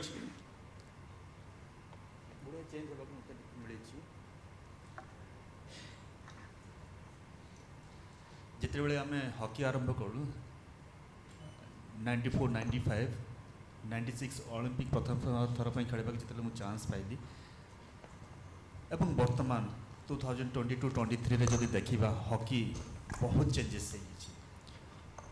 हॉकी नियम बहुत चेंजेस हो हॉकी आहरी फास्ट हो जिते बेले आम फास्ट आसिलु से समय ऑफसाइड से समय मेरे ख्याल से रिमूव कर प्लान चलता कढ़ा भी होगा एवं वर्तमान नियम गुड़ा चेंजेस होती हॉकी सेल्फ स्टार्ट हॉकी बहुत फास्ट हो सब दृष्टि जब देखा वर्तमान हॉकी बहुत फास्ट है बहुत चेंजेस हो सहित वर्तमान हॉकी प्रति लोकंर चाहिदा भी आहरी बढ़ी जाइए वर्तमान सरकार का इन्वॉल्वमेंट कॉर्पोरेट सेक्टर इन्वॉल्वमेंट बढ़ी जाइए से समय कथा कहवा जदि से समय एत जस्ट आरंभ होता हॉकी रे एनालाइज करवा हॉकी रे कोचिंग प्रोग्राम भीतर को जाइकी जस्ट आरंभ होता कि किभली भाव में कोचिंग करा जाए किभली भाव में बैटर अटैक हेब जस्ट आरंभ होता किंतु वर्तमान कोचिंग रे प्रति मुहूर्त आप प्रति मूवमेंट को वाच करी डिसाइड हो कोच मानकर रणनीति गुड़ाए चेंजेस होर आप जब कह स्पॉन्सर कथा से समय स्पॉन्सर सब काउंट करके आसुले किंतु वर्तमान बहुत भल रेस्पॉन्स करुँच आप देखुं ओडिशा सरकार रेस्पॉन्स कि भारी अच्छी हॉकी प्रति अन्य स्पोर्ट्स प्रति अनकंडीशनल मुझे कह स्पेशल हॉकी आप देख आज रिजल्ट आप देखिपुर संदीप जदि आपण पाखक आपण नबे जदि कहबी जे लाहौर हॉकी विश्वकप देखा 2023 भितर जो परिवर्तन कथा दिलीप कहते जे फास्टर होती हॉकी किंतु जदि 80 दशक में देखी शहीद हूँ अन्य होल्ड करवा बॉल स्कीम करके बॉल बाहरी जा एका एका किसी बाट बॉल धरी बाहरी जा से जो कलात्मकता थिला से जो आखिरे जो खुशी आसला देखीदे भाया एक मूव ये विशेष भाव में नहीं पेनाल्टी कर्नर उपर अधिक गुरुत्व एवं सफलता पेनाल्टी कर्नर बड़ भूमिका रही आपण 90 ରୁ 2023 भितर ये जो व्यक्तिगत स्किल टिके कमिबार दुख मन अच्छी देखिपारि नथिबा जेहेतु आपण मोहम्मद साहिद उपर लिखिं धनराज पिला उपर बही लिखिं से जो व्यक्तिगत कलाकौशल प्लेयर वर्ल्ड रे टिके कमुचंती नहीं मत लगुच कि कमी जाइए आई मीन दिलीप जो से आरंभ करते 96 Atlanta Olympics 97 Milton Keynes world cup Rajeev Mishra गोटे highly individual player a player whose skill and talent was beyond doubt but जदि आज देखिए आजिकल टिके कोचेस माने भी मुझे जाननी बोधे दिलीप एग्री करेंगे कि नहीं बट कोचेस माने भी कहते कि जदि गोटे प्लेयर 2टा ड्रिबल करदेला 3टा ड्रिबल करदेला ताले कि नहीं ताकू put him on the bench बसई दियो ताकू you know he is doing too many dribbles he is just holding the ball too much but मते लगचे hockey has become faster it's become more entertaining you have 4 quarters now and सेही 4टा quarter को जदि मिसई देबे then you get a full mix of a thrilling match सेटा आगुरु हो नथिला आगुरु तेबे भी 0-0 ड्रॉ अछि मु जाननी बनी दिलीप ऑफ कोर्स मने रखी थिबे अटलांटा ओलंपिक्स रो first match India versus Germany सेतबे I still remember and I don't know if it's appropriate to say it here सेतबे कोच थिले सेड्रिक डिसूजा से ऑफिशियली एंड अनऑफिशियली भी कही थिले कि मु परगट सिंह को सेतबे खेलेउ चाहू नथिली because Pargat Singh जदि आम मन रखा 94 World Cup he was dropped from the team and then in Atlanta there was an external pressure जोटा आसला कि you have to make him play the Olympic Games but when I asked Cedric कि why are you taking this decision if you don't want to take it से मते कहले कि नहीं देखो खेले देवी but मते लागु जी टीम सफर करियो आ सेते से टीम टा 1-0 lead करथले I think you came in and or you went out and Pargat was brought in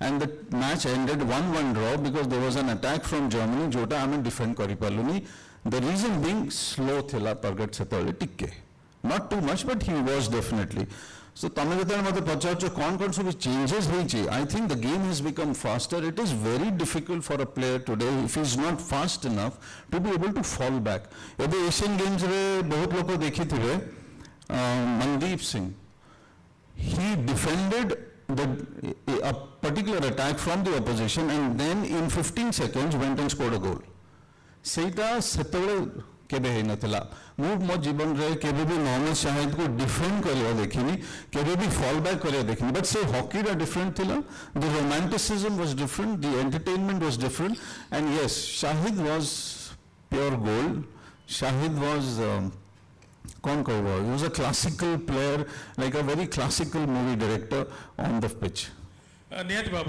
Milton Keynes कथा संदीप बाबू कहते 1997 मसीहा मिल्टन किन्स जूनियर हॉकी विश्वकप जो भारत रनर्स अप होता उपविजेता होता जो दिल्ली बाबू थे सदस्य आम फाइनाल रे खेलिकी पराजित होइतिलु जो फास्टर कथा कहते दिल्ली बाबू वर्तमान जदि आपण समय कथा एवं वर्तमान हॉकी कथा कहले जो कथा संदीप बाबू कहले जे बहुत तेज होती हॉकी अधिक रोमांचकर होती जदि चारोटी जाक क्वार्टर को मिसेबा फिटनेस गोटे बड़ पॉइंट होती वर्तमान हॉकी में धरतु आपण समय कि आपण पूर्व पर्यंत स्किल उपर बेस जोर थिला फिटनेस को हुए तो ये जोर दिया जाऊँ फिटनेस गोटे बड़ कथा निश्चय आज खेल फिटनेस बहुत इंपोर्टेंट एवं से समय में आम फिटनेस इंपोर्टेंट बोली भावुलु और से हिसाब से आम करने चेष्टा करूँ किंतु से समय आम ये देखुलु कि बेस्ट ट्रेनर किए अच्छा आम जस्ट हाँ ट्रेनर आणिक इंडियन टीम रे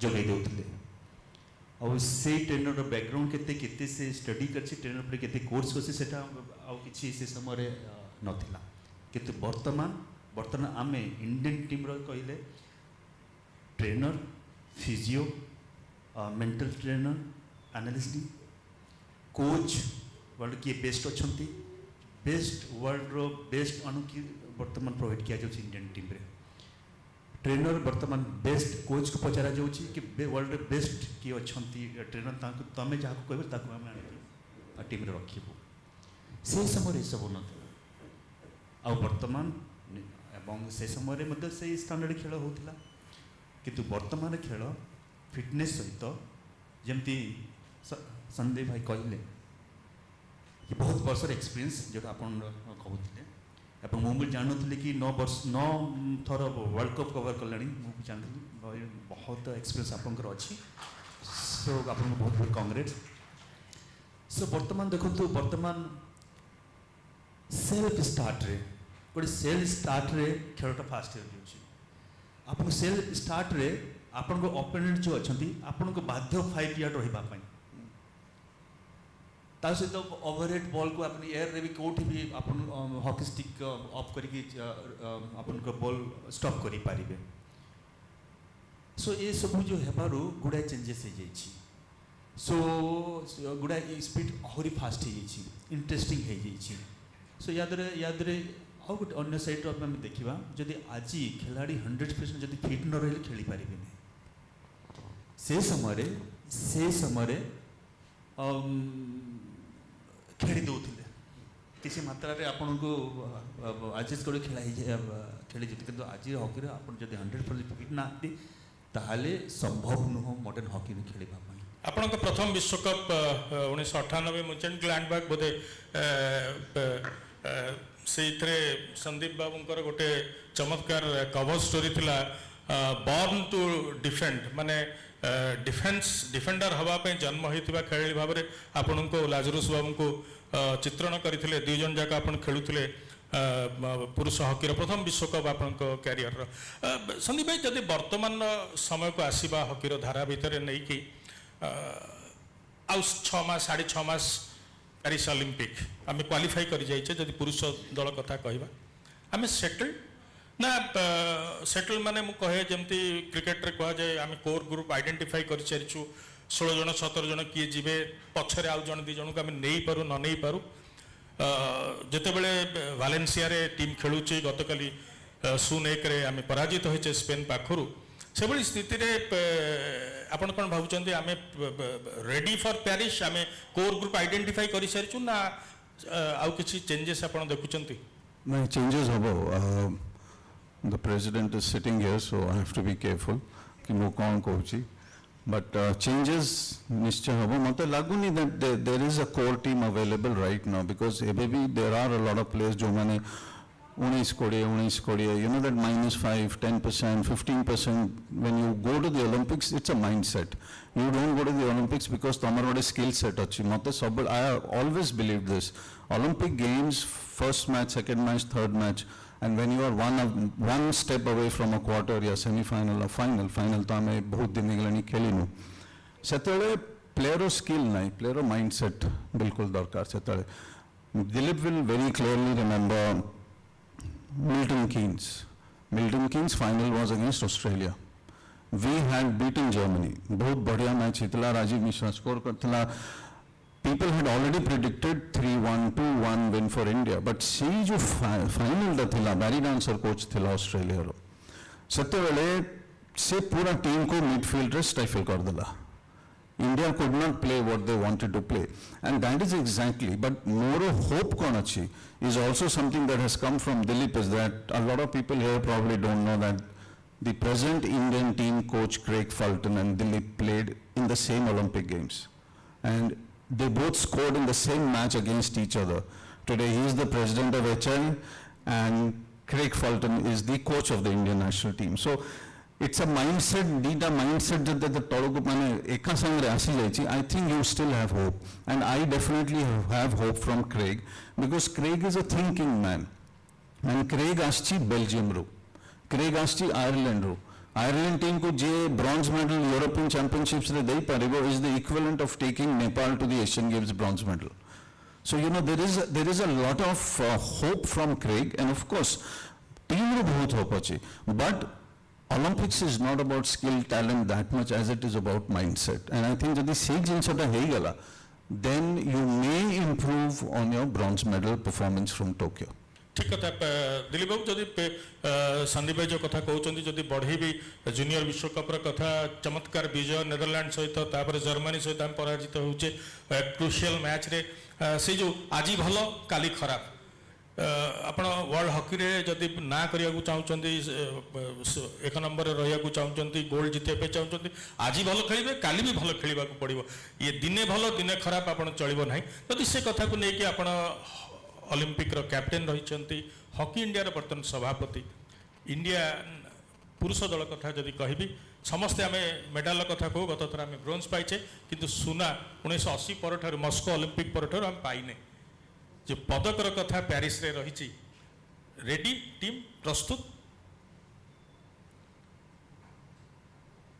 प्रस्तुत अच्छंती और रेडी अच्छंती आपण देखिथिबे जिते वर्ल्ड कप 2023 रे खेला है लाइटी खेलले से समय टीम रो परफॉर्मेंस आमे देखिथिबो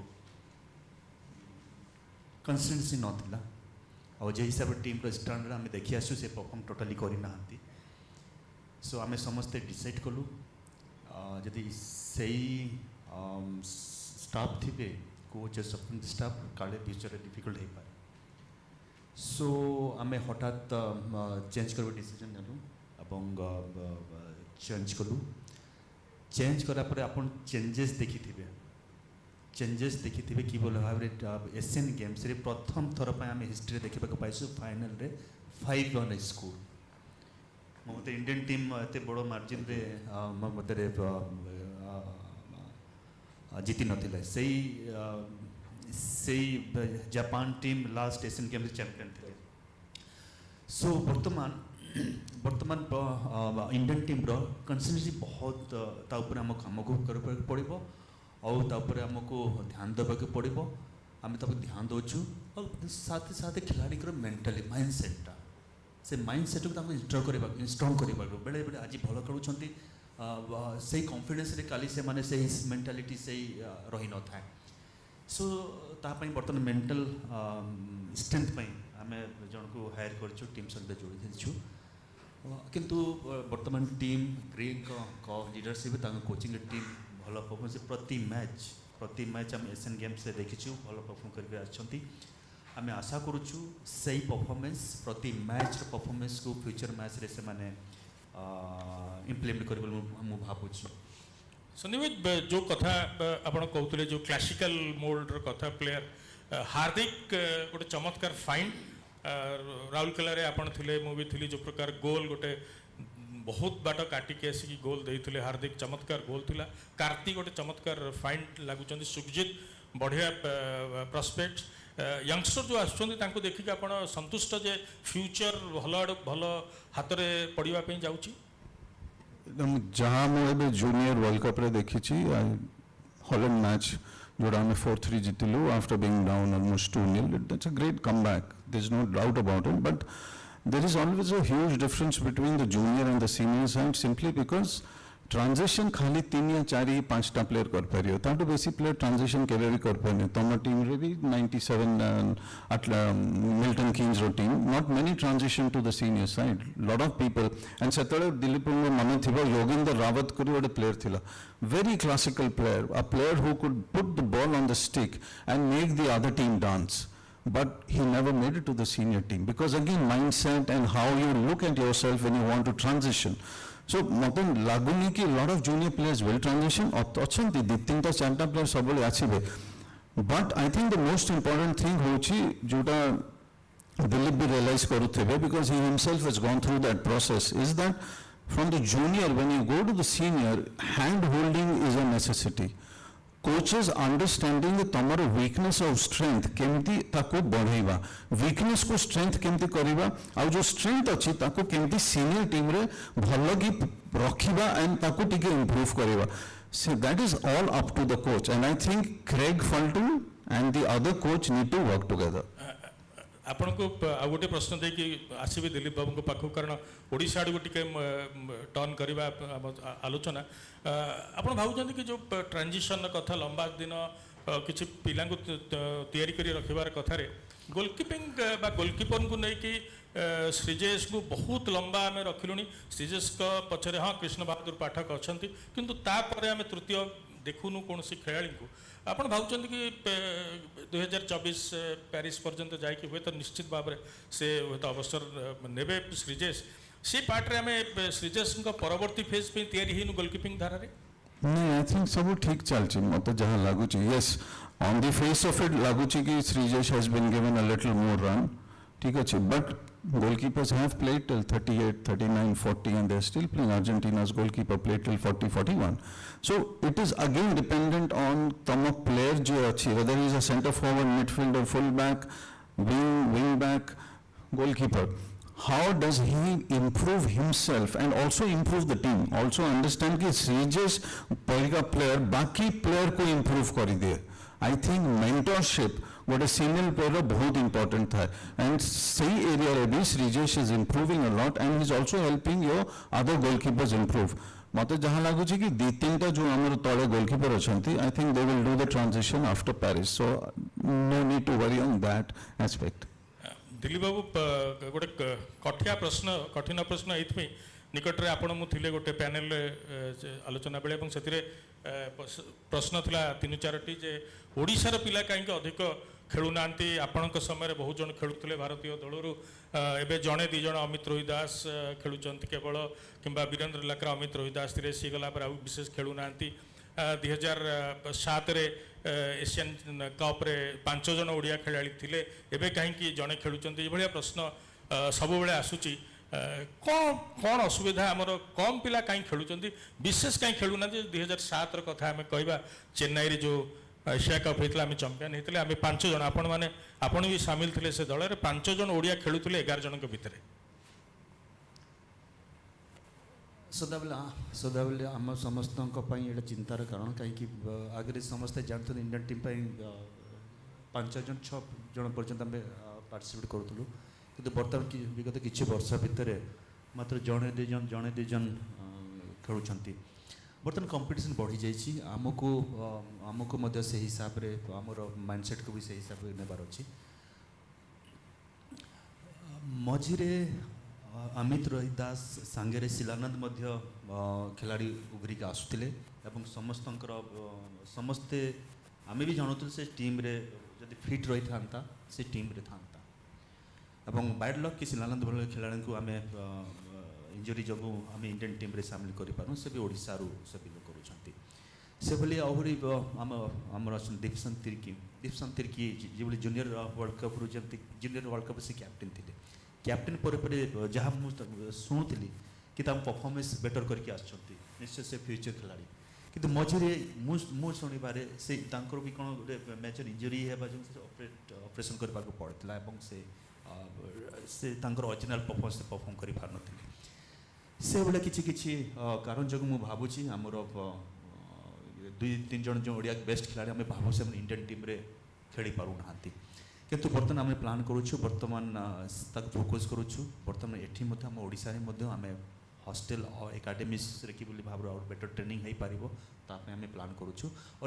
स्पेशल ट्रेनिंग प्रोग्राम को हमें ध्यान दोछु देखो आजिकली जदि देखिबा ओवरऑल अपन देखंतु मैच सबु टीम मैच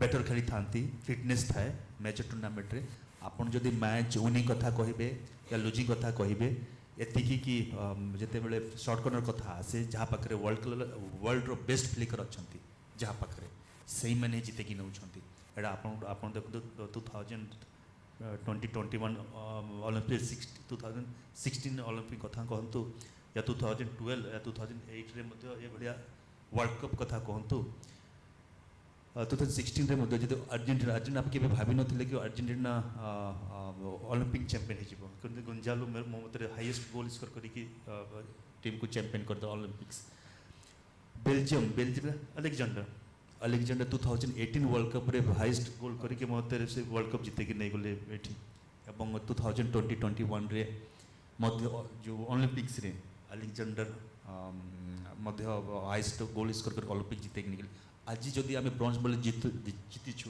2021 रे ताहले आमर रूपेंद्र पाल एवं हरमनप्रीत मेरे ख्याल से दुजन मिसिक 10टा गोल करछंती एवं तो वुमेन्स टीम रो जो आमर फ्लिकर थिले गोटे ऑस्ट्रेलिया से गोटे गोल करी कि आम सेमिफाइनल पहुंचथिलो सेमिफाइनल क्लोजली आम सो फ्लिकर एवं गोलकीपर जदि आम दुईटा एरिया को आम जदि फोकस करिवु आमे बेटर टीम हिसाब रे उबरी आसीबु सो आमे से ऊपर आमे ध्यान दोछु बर्तमान इंडियन टीम पे मध्ये हम ओडिसा रे मध्ये से ऊपर आमे बर्तमान ध्यान दोछु संदीप भाई आरंभ करजंती राउरकेला रो धारा रो आपनकर पिला जीवन रो धारा आपण भाबुचंदी कि हॉकी को जते देखिचंदी पाखरु ओडिसा रे जो 2007 एशिया कप रो कथा हमें कहूचे 5 जण खेलुतले प्लेइंग 11 रे सेतिरे जणे थिले फॉरवर्ड जणे थिले मिडफील्डर इग्नेस थिले रोशन मिज थिले फॉरवर्ड एवं डिफेन्स रे थिले दिलीप बाबू थिले प्रबोध थिले विलियम खालको थिले ये जो पोजिशन ने अन्य पोजिशन केवल डिफेंडर हिसाब रे ओडिया पिला बाहरिबा भल करबा या गोटे असुविधा होची जेहेतु आमर फॉरवर्ड पोजिशन रे जेमति कहउतले शिलानंद कथा कि सुदीप चिर्मा को कथा जे बे भल करूचन जूनियर टीम रे अछंती ये जो पोजिशन अन्य पोजिशन रे ओडिया पिला न आसीबा ये गोटे इंडियन टीम रे सुजोग पाउ नांती I think culturally or traditionally say positions को जदि आपण examine करिवे over the last 30 years, 40 years, 50 years, आपण सबले देखिवे कि मेकॉन रांची, ASC, Signals जो टीम थिले सेतबेले they had very good forwards, but I think culturally Sundargarh area has produced defenders who are always very good. So I think what a historically what a mindset है जाए, what a pressure पड़ी जाए कि मो कौन कर junior nationals से through मुझे मालूम पड़ला मो दिलीप खेलुथले junior national मुझे रे coach match टा मन नहीं but he was being told to go play midfield. ठीक है जी. So when I saw him in the midfield, he was brilliant. भलो trapping, भलो सबो distribution, but after 2 years, I saw him back as fullback, and after that, he's been a fullback. After that, he's been what? India's probably the best ever fullback among, or at least in the top 3 of India's best ever. So I think it is a cultural thing. जोटा सुंदरगढ़ रे होची कि मो hockey खेलबी माने मो fullback heavy. आरंभ करथिले forward हिसाब रे दिलीप बाबू पुनी मिडफील्डर एवं अजय बंसल जदि डिफेंडर हिसाब न खेली थांते ताली हुए तो फॉरवर्ड भाव रे थांते वर्तमान तीनोटी प्रश्न आम नहीं पारू तीनोटी प्रश्न पचारिया जदि किए चाहिए हाथ टेकी पारे दिलीप बाबू और संदीप बाबू प्रश्न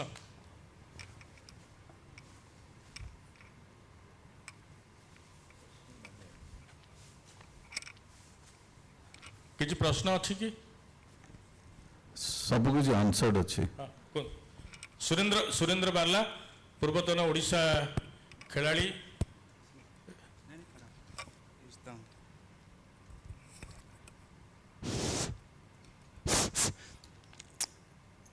सर्वप्रथम तो धन्यवाद देवी जे भाया गोटे कार्यक्रम करर्गानाइजर को धन्यवाद देवी आउ यही कार्यक्रम में आपण मैंने जो आजिकार भारतीय हॉकीर सभापति एवं आमर जो वरिष्ठ पत्रकार मैंने सब आस धन्यवाद देवी ये कार्यक्रम निहाती जरूरी.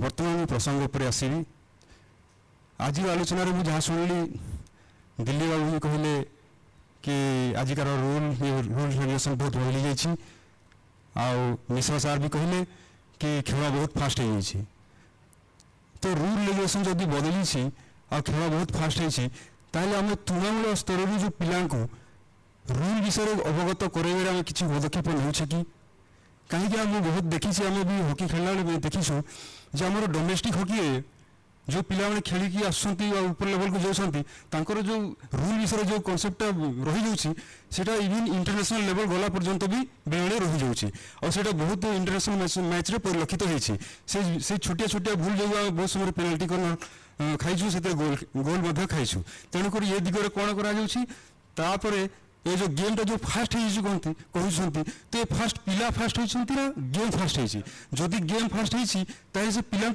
केमती कोपअप करेंगे ता दिगरे आम कौन रोड मैप हो तृणमूल स्तर केमती किसी व्यवस्था हो सूर्य को जो प्रश्न जे छोट पिला जो बढ़ुं हॉकी को आरंभ कर जो नुआ रूल नुआ सेटअप विषय जो फास्टर होमती शिखेवाई जानापी केमती हॉकी इंडिया तरफ किसी हो हॉकी इंडिया तरफ बेले बेले जिते बेले इंटरनेशनल इवेंट सब हुए से समय कोचिंग प्रोग्राम सब ऑर्गेनाइज करा जाए कोच मन को अवगत कराती नुआ नुआ रूल विषय अपग्रेड करा जाए जोटा ग्रासरूट लेवल सत कथा ग्रासरूट लेवल से हिसाब से पहुँची पारुनि मुझे लगुच सत कथा आप कहते सुरेंद्र बाबू जे क्लब मानक या डोमेस्टिक हॉकी मो मत से हिसाब से सीरियसली भावु नौथे तो निश्चय या आम आगे कि भाव में ग्रासरूट तल स्तर में आमर डिपार्टमेंट क्लब्स कि भाव में प्रत्येक खिलाड़ी इवन वर्तमान बहुत रूराल अंचल कोचिंग सेंटर सब आरंभ होठू नहीं कि कॉर्पोरेट डिपार्टमेंट पर्यंत आम चेष्टा करूँ रूल को से एटलिस्ट जे भी खेलुंट से जानीपारे और प्रॉपर खेलने को चेष्टा करवा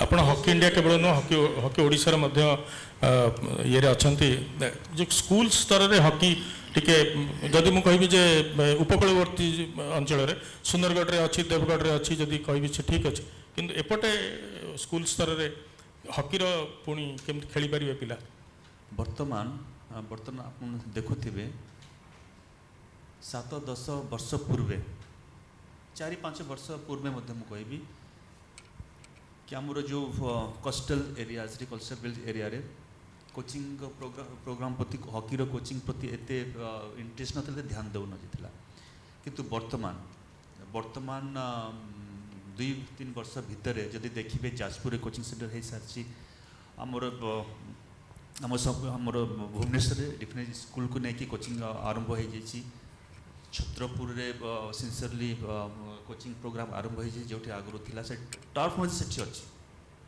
टर्फ फील्ड से अच्छी आमर ढेंकानाल से किसी मात्रा होता किंतु वर्तमान फुल फेज रे से आरंभ हो बहुत प्रॉपर भाव छुआ पुओ झील आसिक ट्रेनिंग नौ खेलुंट देवगढ़ रे कोचिंग बर्तमान आरंभ होगा टर्फ भी से लगे जाऊँगी संबलपुर रे 2टी टर्फ लगी जो grassroot program already regular coaching नौ पुओ झील से या सहित जो मुझे से कोच 2 जन कोच को मुझे सरकार अपॉइंट करके पोस्टिंग दे देछि आम सुंदरगढ़ रे हॉस्टेल एकाडेमिक छाड़ी जो 16-17 टर्फ अच्छी सेंटर अच्छी सेठी मत प्रति सेंटर में मत 150-200 पु आसु कौटी अल्प भी आसुँच 100 भितर सेठी आमर कोच 2 जन प्रति सेंटर 2 जन कोच दिखाई प्रति दिन से प्रॉपर ट्रेनिंग प्रोग्राम आरंभ हो ଆହୁରି ଫ୍ୟୁଚରରେ କୋଚିଂ ପ୍ରୋଗ୍ରାମ ଆହୁରି ମୋର ଯୋଜନା ଅଛି। ନାଇଁ ସେ ସରିବା ପରେ ତିନି ଥର ମୋ ପାଇଁ ନିର୍ଦ୍ଦେଶ ଆସିଲାଣି, ଗୋଟିଏ ପ୍ରଶ୍ନ ଆଉ ନେଇପାରିବୁ, ଗୋଟିଏ ପ୍ରଶ୍ନ ଆଉ। ଦିଲ୍ଲୀପ ବାବୁଙ୍କ ପ୍ରଶ୍ନ ଯେ ଇଣ୍ଡିଆ ଟିମ୍ରେ ଗୋଟେ ଆମେ ଦେଖୁଛୁ ଏ 5-10 ବର୍ଷ ହେଲାଣି ଷ୍ଟାର୍ଟିଂଟା ଭଲ ହେଉଛି କିନ୍ତୁ ଏଣ୍ଡିଂ ଇଣ୍ଡିଆ ଭଲ ହେଉନି, ଯେଉଁଟାକି ବିଦେଶୀ ଖେଳାଳିଙ୍କ କ୍ଷେତ୍ରରେ ତା ବିପରୀତ। ସେ ଭଲ ଷ୍ଟାର୍ଟ କରୁଛନ୍ତି, ଏଣ୍ଡ ବି ତାଙ୍କର ଭଲ ରହୁଛି, ତେଣୁ ମ୍ୟାଚ୍ ଜିତୁଛନ୍ତି। ଇଣ୍ଡିଆ କ୍ଷେତ୍ରରେ କାହିଁକି ସେ ବ୍ୟତିକ୍ରମ, ଷ୍ଟାର୍ଟ ଭଲ କିନ୍ତୁ ମ୍ୟାଚ୍ ଫିନିଶ୍ ଠିକ୍ ହେଇପାରୁନି।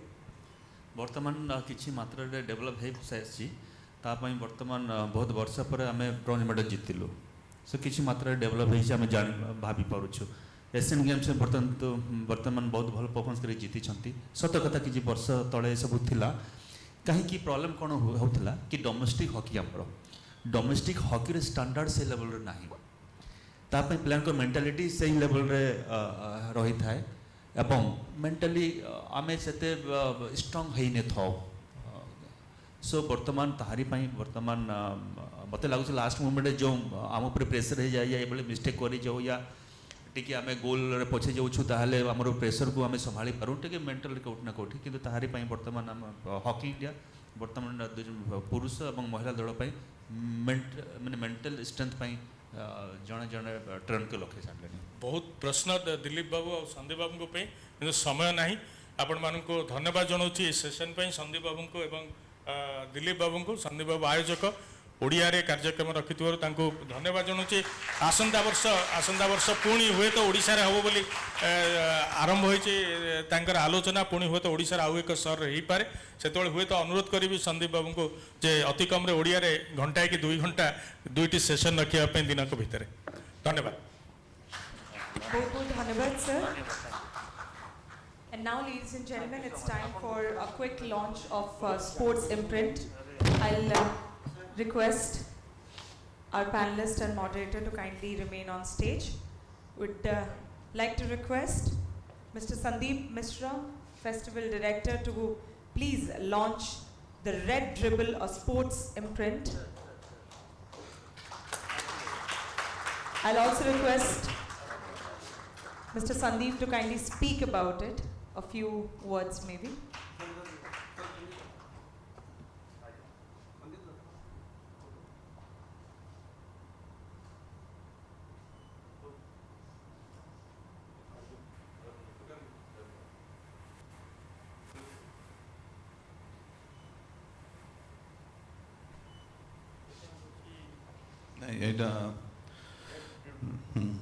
This is basically an imprint. I think we've been actually trying to launch for a couple of years, and so finally I think I have got free from a lot of things that I used to do, and this starts from January. We've already got 3 or 4 titles, books on sport, and it will come under Red Dribble.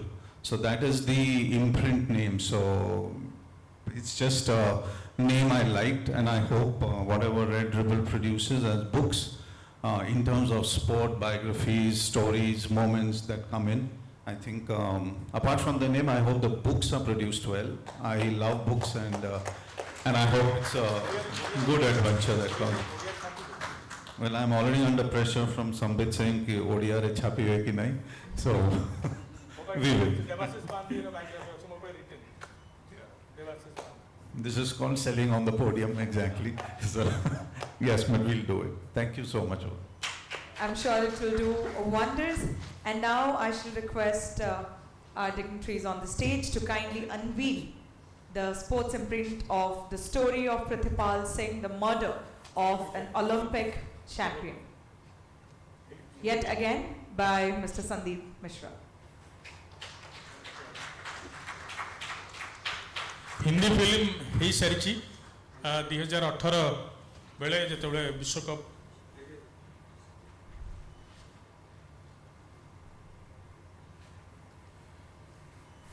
Punjab university परिसर में हत्या करते छात्र माने प्रचंड प्रतिभाधारी खेलाड़ी थे.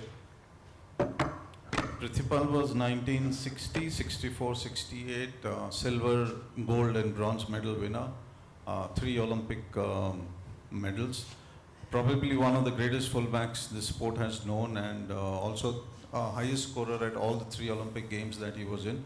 He was sports director of PAU, which is Punjab Agriculture University, one of the premier institutions, and he was shot dead in 1983 inside the university. I've been researching this book for a long time. The problem is that when you write a book on somebody who's not there, then it just becomes a huge, huge issue trying to get people to speak about it and all of that. But the movie got made much before it was released by PVR Films, also won 3 awards internationally. So hopefully the book will try and find a place in the market. So that's it. Godspeed to you, sir. Thank you so much. I'd like to thank Dr. Tirki and Mr. Sambit for wonderfully conducting the panel, and congratulations to Mr. Sandeep on the launch of the sports imprints. Thank you so much, sir. Quickly moving on to our next session, one of the most experienced and well-respected British journalists covering cycling, Daniel Freeby, is the long-serving European editor of Pro Cycling magazine and a veteran of 14 Tour de France. He is the author of Jan Ullrich, The Best That Never Was. Daniel shares his thoughts with Ekamra on why he wrote a book on a doping pariah. I'll request all of you to please feast your eyes on the screen. We're going to play a pre-recorded video of Daniel on the...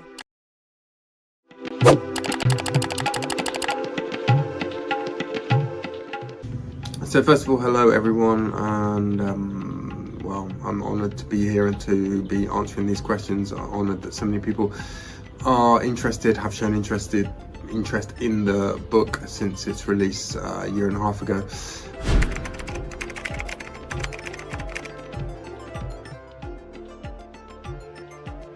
I suppose that was a large part of the motivation for writing the book. The feeling that this was an incomplete story, certainly in the sense that it had been told in an incomplete way, or the facts had been presented in an incomplete way in the English-speaking media. I certainly knew there'd been a lot more coverage in Germany, and you know, I'd lived with this issue of doping and doping in cycling, rampant doping in cycling for the first 15 years, I suppose, of my career covering the sport. And as time had gone by, my approach to it had been less and less a moralistic one, and certainly not a pontificating one. My approach, or my belief, was that one needed to lay out the facts, as many facts as possible, and then leave people to make their own minds up. And I felt that with Jan Ullrich, the story had been told in a way, in an incomplete way, that was really designed to railroad people towards a negative judgment, in the same way that people had negatively judged, well, Lance Armstrong was the primary sort of figurehead, the emblematic figure of that generation, and people had been sort of encouraged and railroaded towards a very negative moral judgment of him, partly because of the way he behaved, more than maybe, or behaved certainly towards his peers, more than because of the original sin of having doped, which was an original sin, or a moral sin, as far as a lot of people were concerned, that was common to a lot of members of that generation. So I wanted to tell that story. I wanted people to understand how unique the context was in Germany, as against other places where riders, cyclists had been tried publicly, tried by media, or tried literally in a legal sense. And again, that was part of presenting the facts as I saw them, as I could best understand them, while withholding, or not even really feeling confident in my own personal moral judgment. Still not even today, I would suggest. It's certainly not a big part of my motivation, or wasn't a big part of my motivation for writing this book.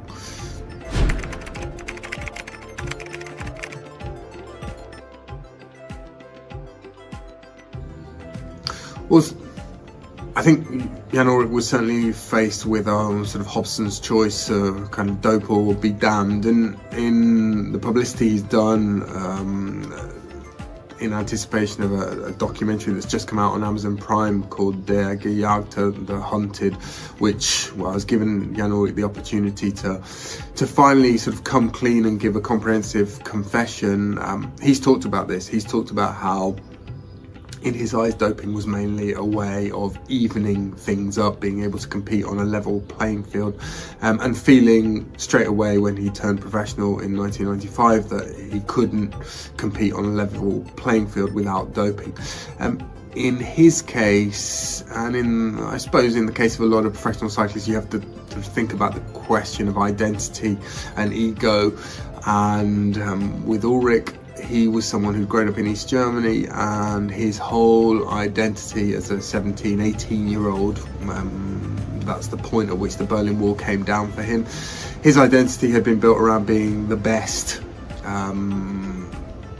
sportsman in his year group and in his sports school in Berlin, and in East Germany there were also very material, tangible benefits that came with that, and there was a whole sort of path in life that was completely different to that of one's countrymen.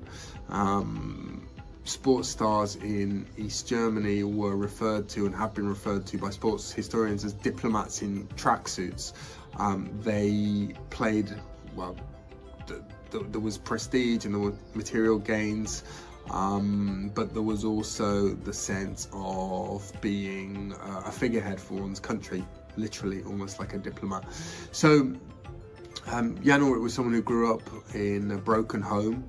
His father had left the family when he was 6 or 7. He never really received too much affirmation outside of the sporting realm.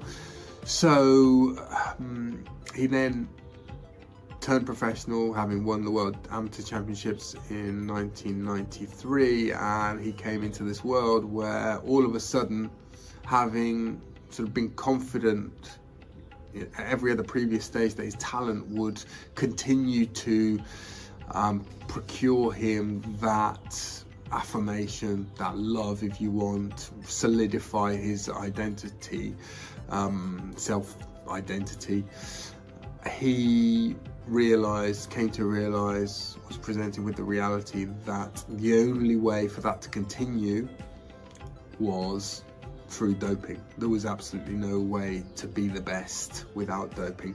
One could survive in professional cycling, possibly without doping, but not be competitive at the highest level. And I think that's an explanation, not an excuse, for why he doped, and I think he still probably needs to see it as an explanation, not an excuse. That said, I think it certainly should maybe make us slightly more sympathetic or understanding, empathetic of the choice he ultimately made. But legally, there is no doubt that doping, taking anything that's on the ban list or using a banned method, that is doping.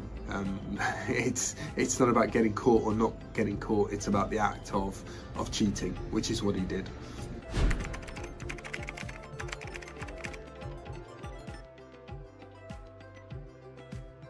Well, yes, I did feel there was a human side to doping excesses, particularly in a generation which, as I've already said, was really gripped by this plague of doping, which it tore through professional cycling and completely sort of dominated the narrative in professional cycling for 15 years or so.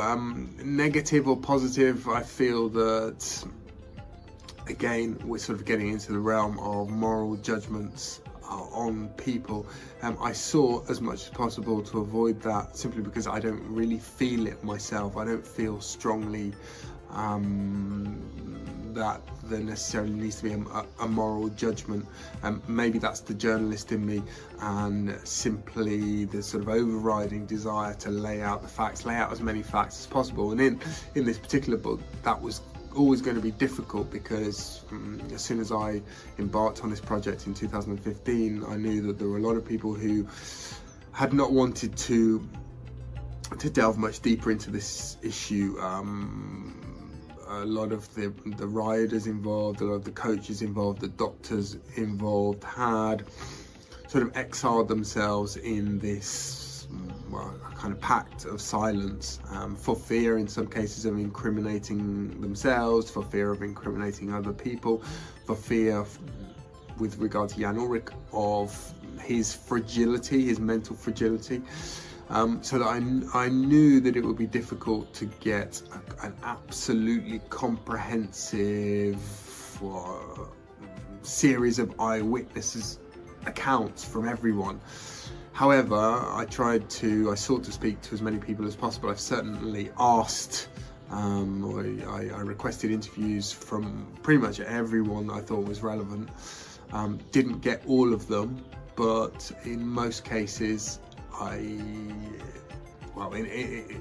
think I probably got 95% of the interviews that I wanted, and that was able to give what I think is a pretty comprehensive and textured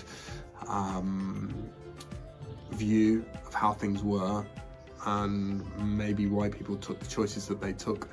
And based on that composite picture, I think people can form their own moral judgments, positive or negative, as they see fit.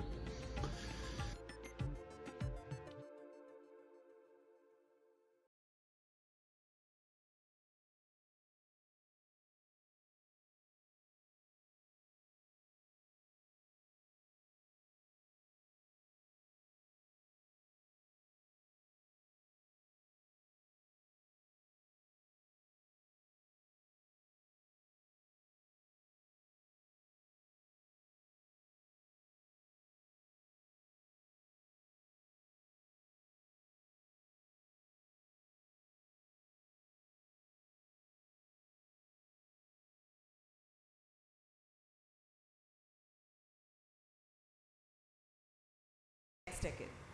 On the panel, we have Saroj Panigrahi, COO, Games 24/7.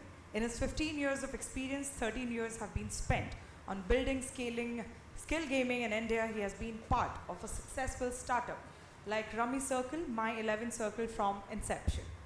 Shaji Prabhakaran, Secretary General AIFF, Secretary General with All India Football Federation, spent more than 30 years in various capacities with domestic and international sports, from working in a national federation to an international governing body of football, FIFA. Next we have with us Avijit Bhattacharya, founder Brahmaputra Volleyball League. In December 2020, Avijit started Brahmaputra Volleyball League, a unique platform for promoting rural talent, wherein 144 matches were organized between 50 village teams from 16 districts. This league was entirely organized through community participation without any corporate sponsors. In the second edition of BVL, 2,200 children from 209 teams from 28 districts participated, making it one of the biggest ever grassroots sports initiative undertaken in India. Rishikesh Joshi, founder Sports for All, is also present with us, a tech-enabled multidisciplinary grassroots sports competition platform. The moderator is Shireen, who is a well-known presenter, journalist and media entrepreneur. She has launched several TV channels in India. I'll now request the panelists and the moderator to kindly take this brilliant session forward. Over to you, Shireen.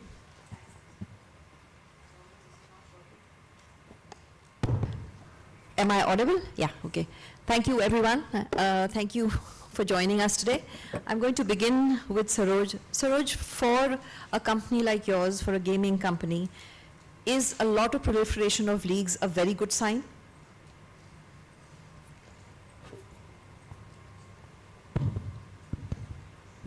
Thank you. Thank you for having me. I think currently, if you look around, there is more than 50 leagues in India, more than 100 leagues across the globe. And what it is enabling is the growth of the ecosystem, right? And when the ecosystem gets built, everybody in the ecosystem gets benefited from it, right? We can start with the player, the local talents are getting opportunity to participate on those leagues, they're getting better facilities, better coaching facilities, better nutrition, and they are now getting a chance to display their skill on a big stage. Similarly, the fans who are coming to the stadium are getting to see and witness basically good games. Because everything is now available on the mobile, a lot of people back home are looking those sports on their mobile phone. And when there is so much of interest in the sport, a sporting company like us also becomes a stakeholder, right? We at My 11 Circle run fantasy game, and if you have to do well in your fantasy game, then you have to know your players, their performance, how they are playing against particular opponent. So all this information is needed for players to participate well and do well in the game. So we also started investing on different game because there is so much of interest in the game, right? All the leagues are getting telecasted on media, and people are consuming those content, and using that content they are playing on our site on the fantasy gaming actually. So we are one of the stakeholders in the whole thing, and because they started playing those games, their interest to know those players also increased, right? So in an overall set of things, the fans, the company, the organizer, everybody is getting benefited from all this league which is coming around in the last 10 years. Shahji, let's have you give us an overview of how things have changed in the last decades, 2 decades that you have seen, and where are you seeing? So one of the things we want to talk about today, we've had a couple of great sessions on football, is that the football clubs have amazing fans on social media. They are rabid, they're almost as bad as the Lager Louts of England. But are we going to see football and maybe several other games come through on the school level as well?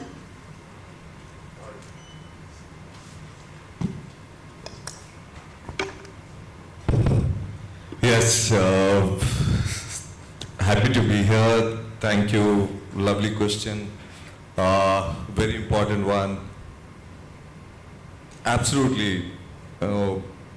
We are, $3 trillion economy, and we will be, going towards 5 trillion, and then ultimately to 25 to 30 trillion. And this process, this is an ideal time for investing into sports. And the leagues, the competitions are the key drivers. And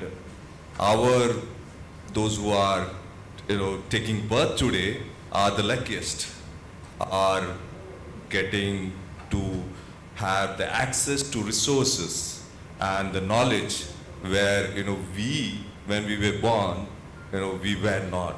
We were like struggling for everything. We were dreaming, but and football definitely have taken a leap. But football is one sport which is very competitive. 211 members competing to be in that top spot. And India, for good number of decades, haven't done anything to strengthen its roots. So therefore, the foundation is very weak.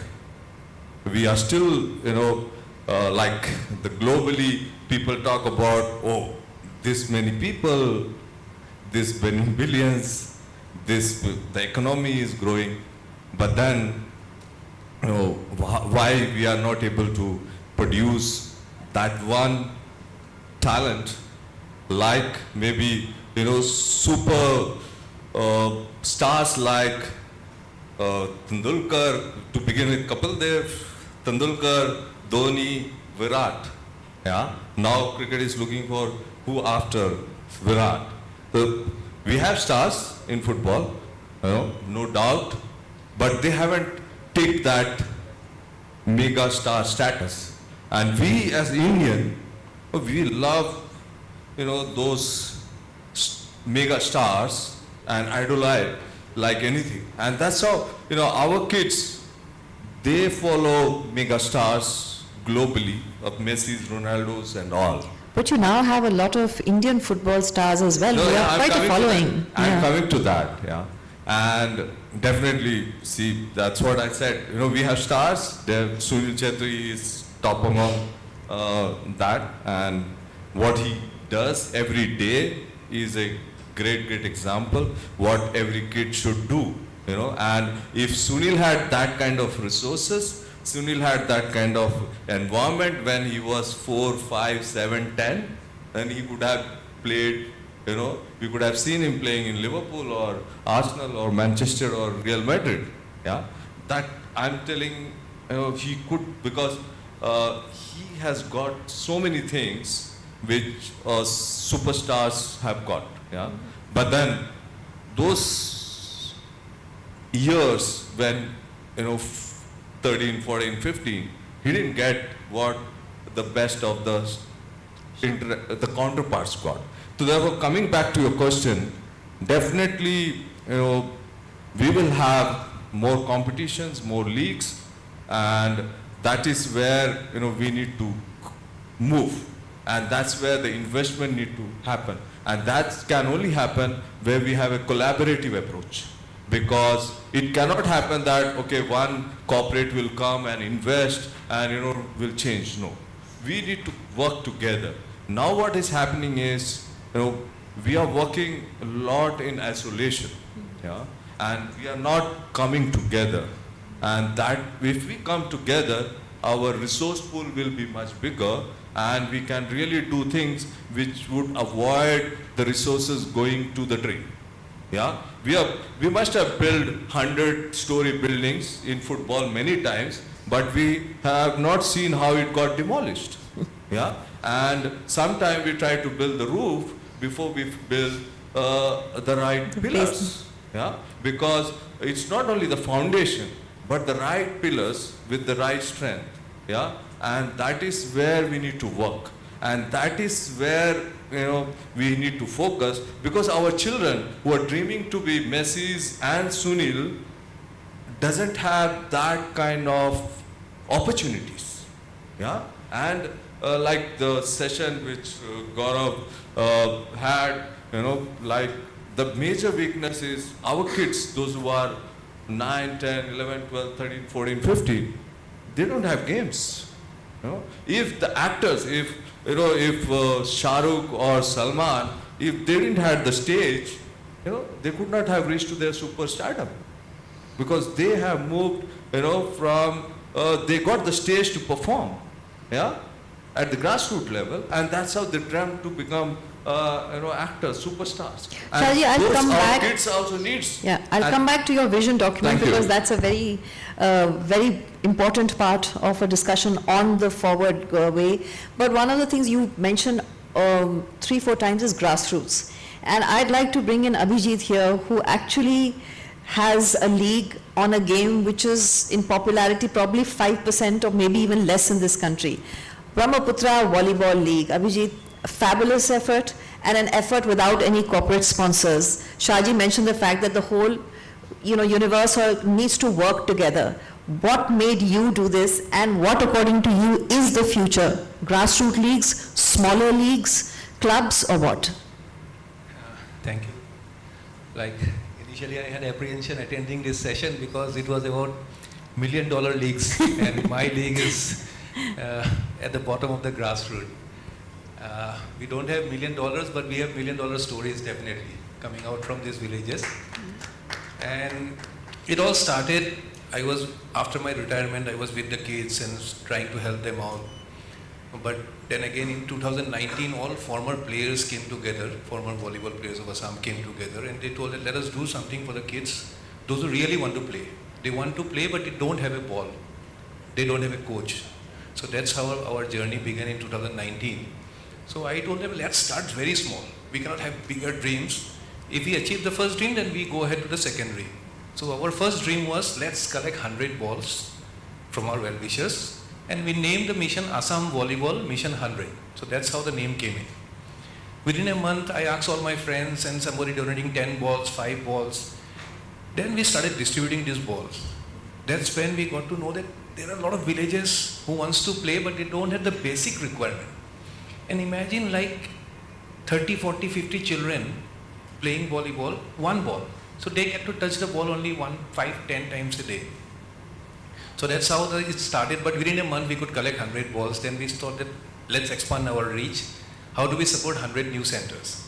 So that again, that COVID came. So post-COVID, what we did, we tried interacting with the children, but it was no use because everything was on lockdown mode. So I started connecting with the tea garden children who have never touched a volleyball in their life. They have never heard about volleyball. So I thought, how do I train them? So I saw my kids doing yoga classes online. So I thought that if they can do yoga, I can teach volleyball. So that's how the idea came up. And with closed ball, we started with these children. We started interacting with tea garden children who has never known volleyball. Within 2 weeks, they took out the skill. Then I thought that unless there is a competition among themselves, they will lose interest. So I organized online underhand competition between 3 tea garden children. So that was the beginning. Then I bring all the 35 centers together. Then lockdown opened up. So what to do next? We don't have money, no funds, zero funds. That's how the idea came up कि यार एक गांव के लोग दूसरे गांव जाएगा. So I call up all on online mode. Ask them यार आप लोग ना, can you donate 1 kilo of rice, 1 kilo of potato and 1 kilo of mustard to help volleyball grow? So all they were very excited. How do we go ahead? बोले ठीक है, आपके गांव में अगर कोई टीम खेलने के लिए जाता है, उनको एक आप खाना खिला सकते हो? बोले क्यों नहीं? So that's how the idea came up. So in the first year, what we did, we made small groups, made sure that all these villages are within 100 kilometers. Matches were organized on weekend. Then made pools of 4 teams so that each village team get to see 3 new villages. So they will go to these villages and they will get exposure. And also they know how to organize matches. And when they see new villages, they get to see कि क्या हो रहा है उनके गांव में. So that's what it started with 50 teams, 33 boys team and 33 girls team. Then I realized that there were certain teams which were unable to cover the transportation cost. So 3 बार आना जाना उनके लिए costly पड़ रहा. Then the idea came up, if someone wants to adopt a team just by contributing 14,000 rupees. So all my friends came on board. They contributed 14,000 rupees. Aparna Papat came to know about this. Then Aparna told that I want to support. When Aparna came on board, I was surprised. Like I was not calling her initially. Then when Aparna supported, I started telling everyone that Aparna has adopted a team, Aparna has adopted, and that's how 50 teams got adopted within a month. And it was like 33 boys team, 17 girls team, we organized in district, then zonal, then super league. Many new villages came to know about this. They started joining us. In the season 1, when we were in the midway, on a Sunday morning, I received a message in my WhatsApp group. Few of the kids, in a tempo, wearing muffler and carrying their balls, going to play an away match.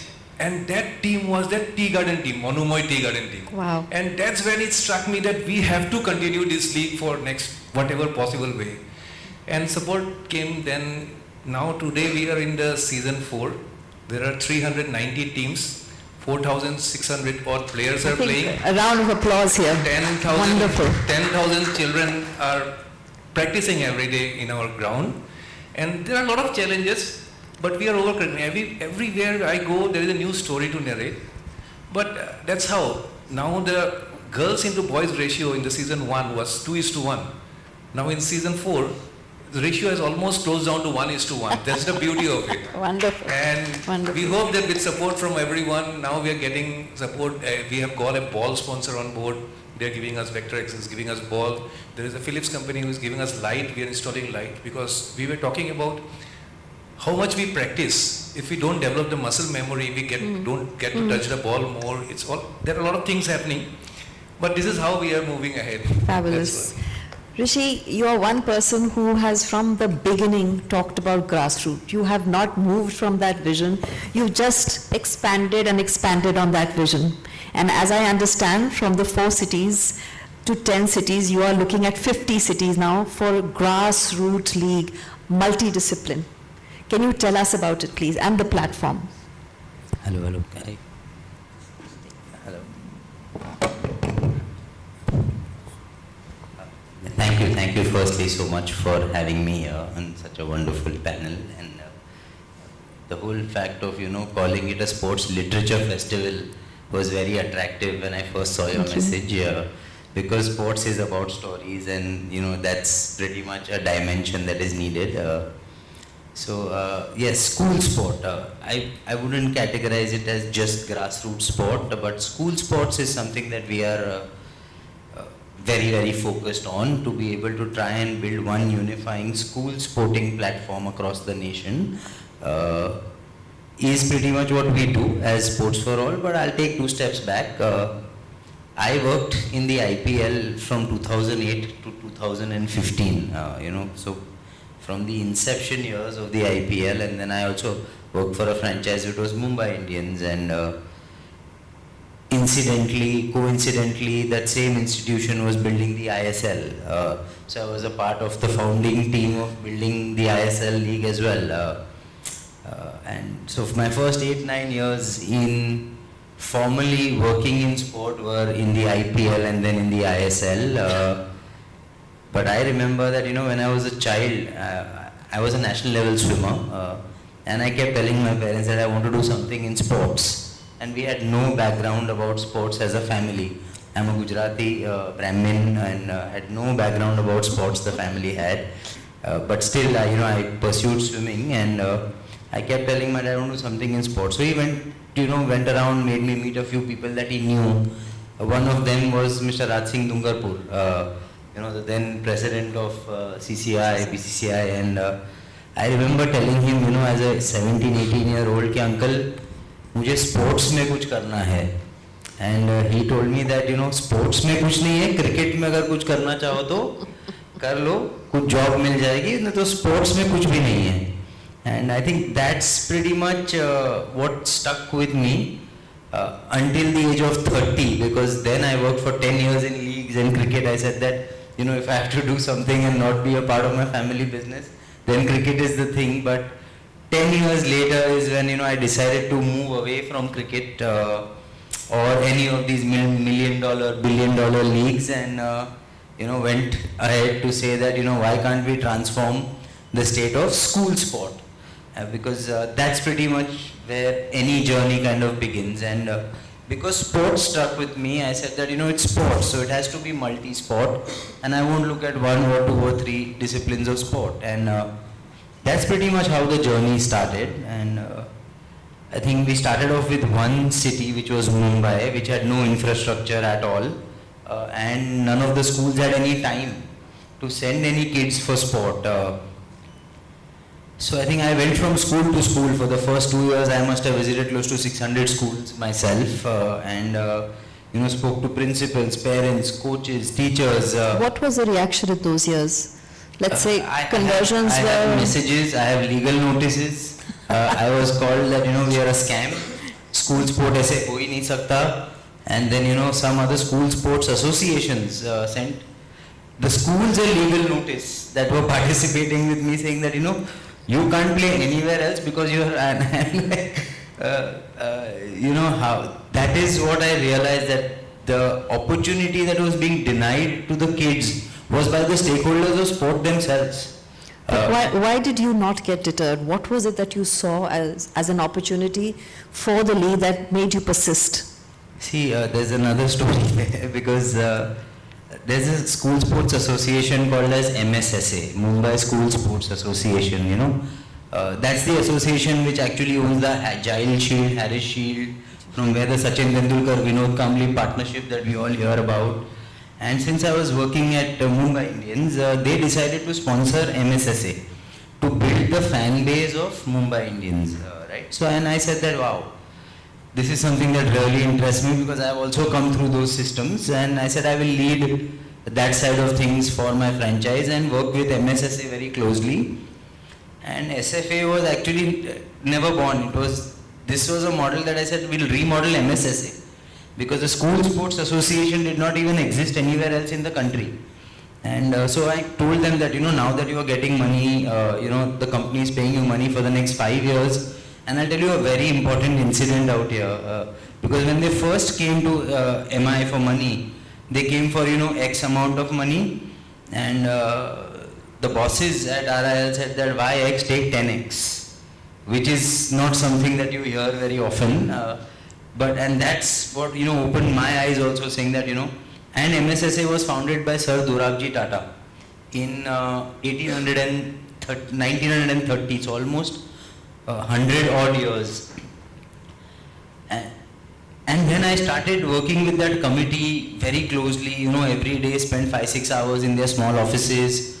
And, I said that this is not, and I started getting very frustrated. I said that, they are all running their own homes. They are actually not running the association or the school children. And I said that आप नहीं करोगे ना तो कोई आके कर लेगा, क्योंकि आपके इतना अच्छा फैन बेस है, इतने सारी स्कूल्स, इतने कोचेस सालों से कर रहे हैं, and they were like, कोई नहीं कर सकता.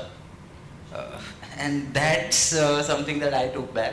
And I said that, किसी की मोनोपोली नहीं हो सकती, किसी की जागीर भी नहीं हो सकती, और इसकी कारण, बच्चे दूसरी टूर्नामेंट्स ही नहीं खेल पा रहे, क्योंकि उनको डर लगता है कि ये मेरा कोच है, ये मेरा एसोसिएशन मुझे डिस्क्वालीफाई कर देगा. Isn't this very, Ishaji, isn't the points he's making, isn't this like a sense of deja vu for you across, because you have, from a FIFA kind of body to the grassroots, you've had an experience of all. What Rishikesh is talking about, what Abhijit is talking about, does that give you a sense of, I've seen this is always happening and it's not going to change, or are you optimistic that there will be young dynamic people like Rishi and Abhijit who might just change things?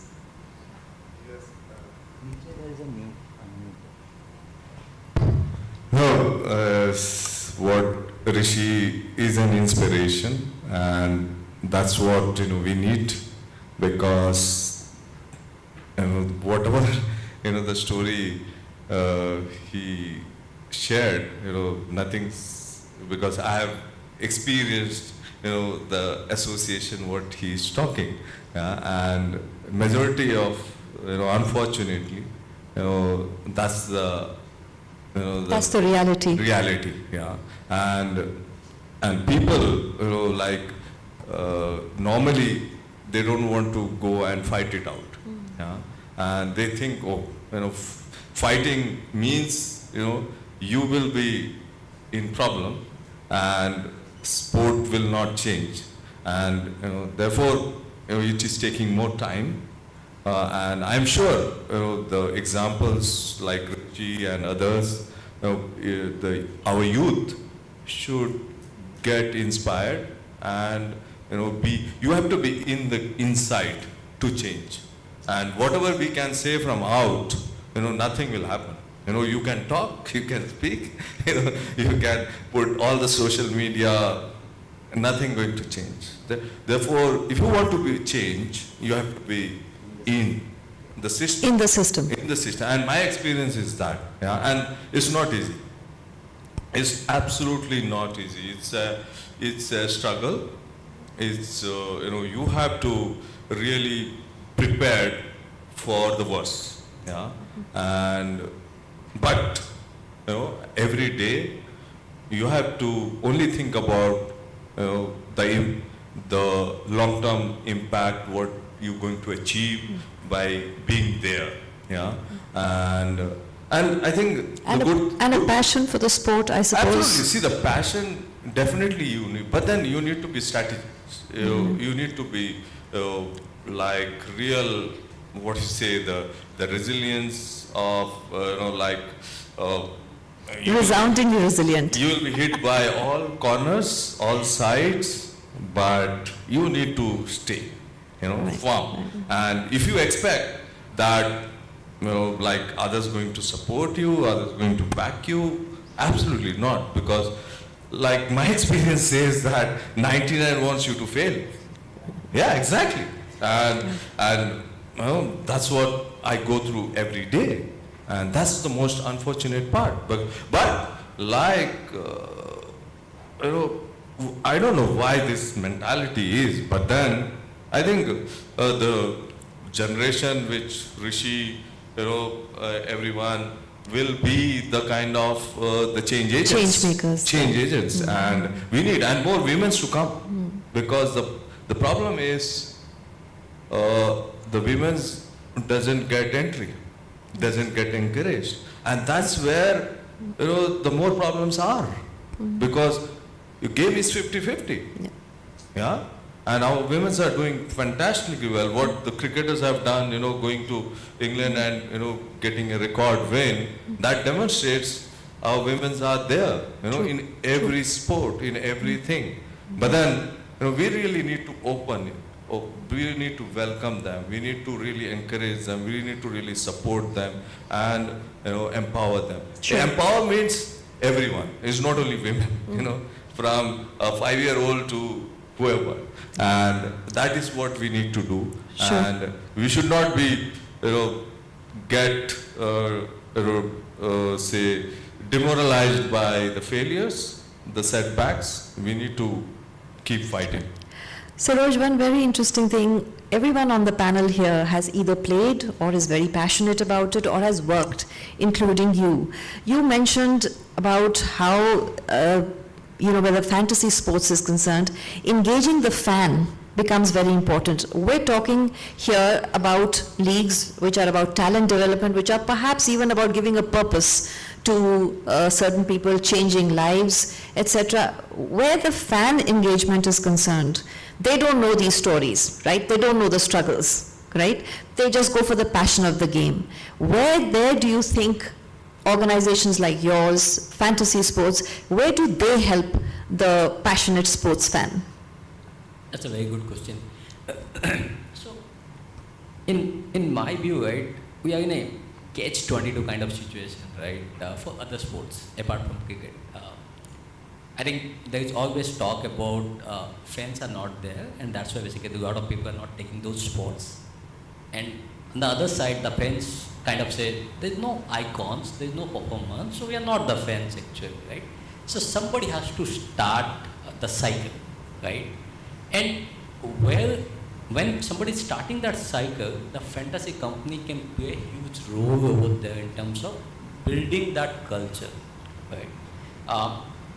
A fantasy company, when kind of have fantasy on that sport, the fans are now not only looking at that sport, but also looking at the players of that sport and following them. For any sport to develop, you need icons. And the way icons get made, when people kind of search about them, they know about their performance, they know about the highs and lows and their skill set, right? And the fantasy company kind of provide that platform for users to search for their icon players and know about the icon player more. So it kind of bringing the consumer, the fans, very close to their favorite sporting persons. And that relationship building is what basically the fantasy company can do. And also whether if he cannot be a Sachin, maybe through the sport he can at least emulate it, right? Yes. Yeah. Just to add sure, one please. thing, I think Abhijit, when spoke about his journey, right, one of the things which we kind of overlook a lot of time, the world has changed, right? The technology is now far, far superior than what it was there basically before a few years, right? He started his journey by coaching on a phone, right? And that coaching got available to a lot of people who are in the village. We have 1 billion plus phone, smartphone in India. The internet connection is everywhere. So we have to start using technology more and more. We have to bring AI into all of it, right? Why should a coach has to go and coach people? Why can't we build AI on top of basically the data which we have to find out how the coaching can be done without a person? So we have to bring more technology into all of the sport which we have. Yeah, so I that we think can take it to the Rishi can answer that question in one. You have a tech-based platform and you throw up a lot of analytics. Last week I was on a panel discussion with 3 or 4 companies which were all into sports technology. And one of the biggest points was sports mechanics, crick heroes. One of the biggest points is there's reams and reams of data being thrown up, but there isn't anyone to analyze it. there isn't anyone to do anything. Their company also throws up a lot of analytics for the young school student of 10 years old, right? Who knows that I did this, I'm good at this. How much was it actually used, Rishi? I think in that same CII scorecard, 2 panels before that, I was asked the same question, and I said that technology needs to adjust to people, and people won't adjust to technology, and especially when it comes to kids, it's a very different ball game. So I think technology is a big enabler and an overdose of technology at a very early age. I personally am not a very big proponent of the overdose of technology, but the reason why we use technology is, obviously transparency is the single most important thing that technology brings at grassroots level. Second, the other thing that, because you won't believe, if you think that national federations are hard to deal with, try and deal with the district associations. It's unbelievable. So to be able to break, a certain pattern of kids getting lost and the right children not getting the right opportunity is pretty much where technology is what we kind of put in use. And to be able to connect, a young 10-year-old, 11-year-old, their parents don't know. See, they play well in a building, they play well in a club, they play well in their society, like their school, but that's about it. Imagine if a 10-year-old parent knew that, oh, my child is, amongst the top 100 in India. They will probably start taking their first steps and getting that first direction even more earlier in life. So that's pretty much where technology comes into use for us. But yes, it definitely, like today, this e-gaming or e-sports is, until 6 months ago, I wasn't very sure, what that will do. But when I actually tried playing a couple of these games, I realized that can make children learn the sport so much more earlier. Like I will already learn and go onto the field to my coach. Even before I have actually held the ball, I know how to hold the ball because I played that game. So yeah, I think it's more of a boon than a pain, is what I would kind of put it out there. And technology is important to create, a sustainable business today. True. So I think these two things. Fantasy sport, I'll tell one more story, but Harsh is a friend of mine since multiple years now. So when I started SFA, he had already begun Dream 11, and I told him that मेरे को एक दिन school sports के लिए fantasy game बनाना है, तो तू please help करना मुझे बनाने को. तो आज तक मैं वहाँ पहुँचा नहीं हूँ, पर अभी आपको भी मैं बोल रहा हूँ, school sports की fantasy game बनाएंगे. Abhijit, according to you, because you've done everything on your own, the league, what you did in Assam also, do you think the way going forward, if we are going back to basics, if we go keeping simple things, we're not bringing in technology, we're not bringing in federations, do you think at the end of the day, it is going to be private initiative that will take things forward in terms of sport in this country? What initiative? Private initiative. Definitely, it's so much of spread across, and one agency, one organization cannot reach out to everyone. It is the collective effort of the community, the people who are who have never got anything from sports. They are not paid for it. All my center in charge, we never pay them. But every evening for 2 hours they come to the ground and... Why? According to you, why? It is their passion, it is their love of the sports. And Indian sports or worldwide sports, if you see, it is only surviving because of those people at the bottom of the grassroots. Because they are the one who first bring out the children. घर से आजा, parents को जाके बोलेगा, don't know why. They just drive it.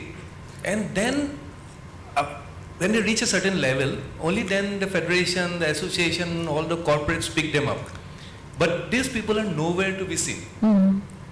What we need to do now is, it's not like when you say qualified coach to train Messi, qualified coach to train Virat Kohli, and qualified coach to train a grassroots children, there is a vast difference. For example, when you go to emergency ward in a hospital emergency, you don't need a neurosurgeon or someone. there's a very quick fix things. These are the things, this has to be done. So if we train these people to do the basic of volleyball, football, 1 week course, कुछ ज़्यादा नहीं चाहिए, थोड़ा सा में सीख जाते हो.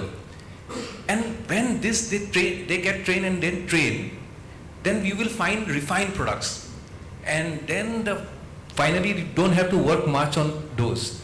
But definitely we need collaborations, partnerships, help from everyone. It's a collective effort. Every player you come, someone big corporate is taking credit for his medal, but don't forget the one who has brought him up. So just to quote this, when I worked with a league, Prime Volleyball League, I was with the Mumbai Meteors before the Kolkata Thunderbolts. What we did was, every player come for the league, play 2 months, right? If they win, we get the credit. Abhijit is the mentor, he is the coach, but I am not the one who has produced them. So what I did, I asked every player, give me name of 5 people who has helped you to reach this stage. Every player gave their name. And I made a t-shirt in name of that coach, that cycle wala, milk wala, jo unko leke aaya. And before the start, we reached the finals, we distributed this t-shirt, ki aapka coach ke liye hai, ye aapka mama ke liye hai, aapka bhai ke liye hai. Let them give the credit to them. That's how the collective efforts come out. I'm going to open this to the public for some questions, please, because I think there are certain questions that need to come from the audience. You need the mic. While we are waiting for them, Shaji, the vision document that you had created, even when you're creating the vision document, and I'm asking you this, you can answer it or not answer it, we all know that implementation normally is 10 or 20%, right? These vision documents, how much do they help? One, has that implementation, is it like, you know, Sarkar ka implementation ke 5% ho jayega, or has that for federations and leagues improved because there is a certain set of professional level of people who've come in?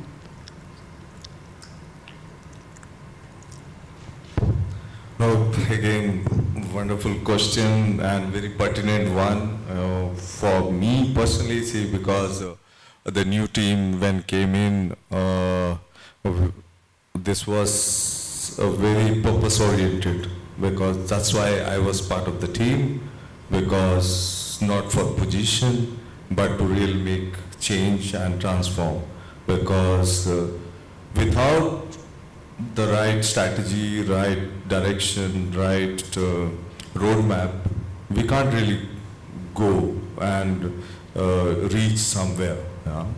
And because my own experiences working in more than 30 countries, going for a 10 days, analyzing what they are good at, what they are weak at, and how they can grow. And I am going and suggesting, doing complete audit of the things. And those experiences really, I have seen, they moving forward. Yeah?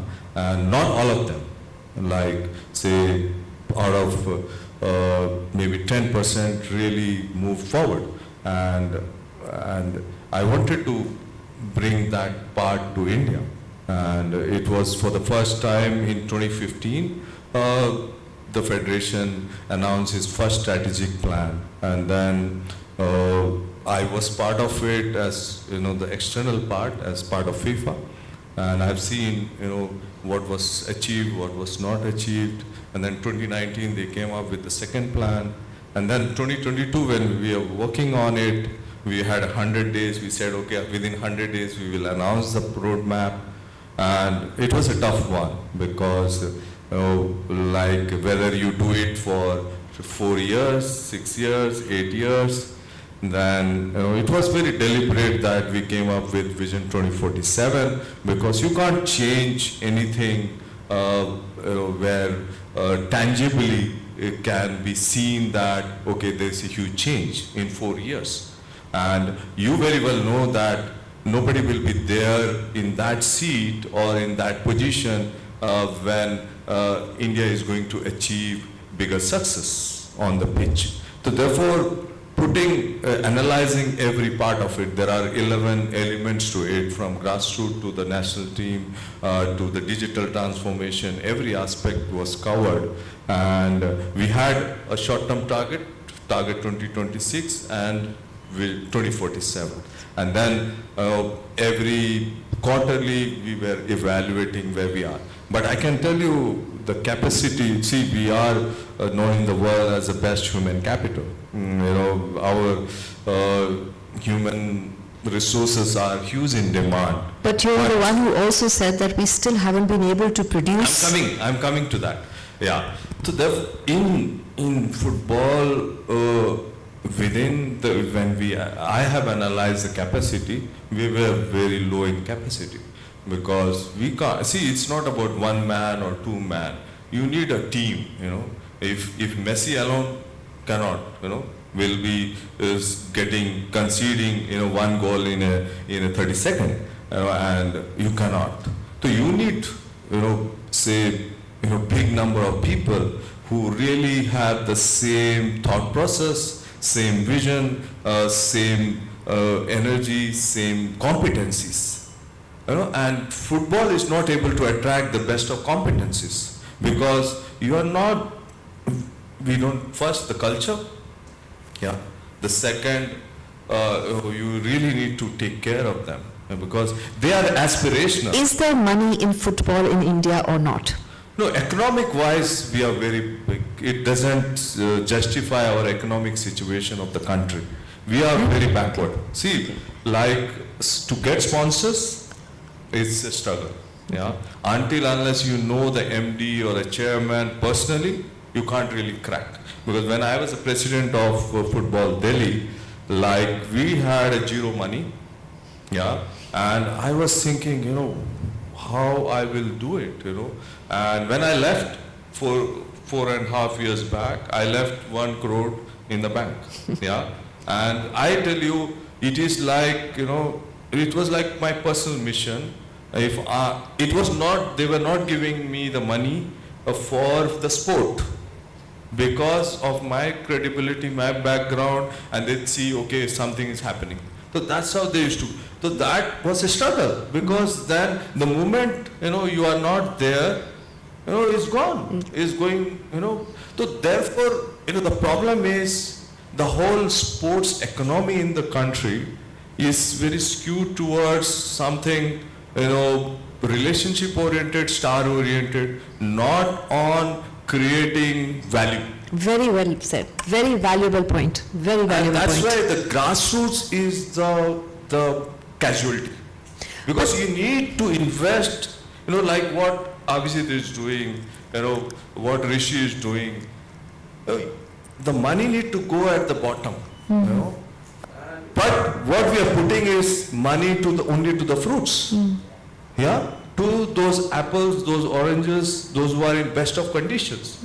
But we are not trying to cultivate, irrigate, nurture those really need. And that's why no money coming, because no corporate, no brands, no authority see that, that, hame to kal chahiye result. It is not a lab where, you have a vaccine made and you will replicate, million times, the same thing will come out. Here, you are investing into something which you don't know whether they will be the star power. But what it can happen is, it will create, a society which is going to be productive, which is going to be, value for the country. So we need to really change the narrative and the thinking around it. We are only talking about medals. Right. Rishi, I want to bring in a little bit about your experience with the Mumbai Indians. Very valuable point that you made about the economy. I want to ask you, forget the fact that it was cricket, but from an administrative point of view, from a running point of view, according to you, what made Mumbai Indians so successful as a league?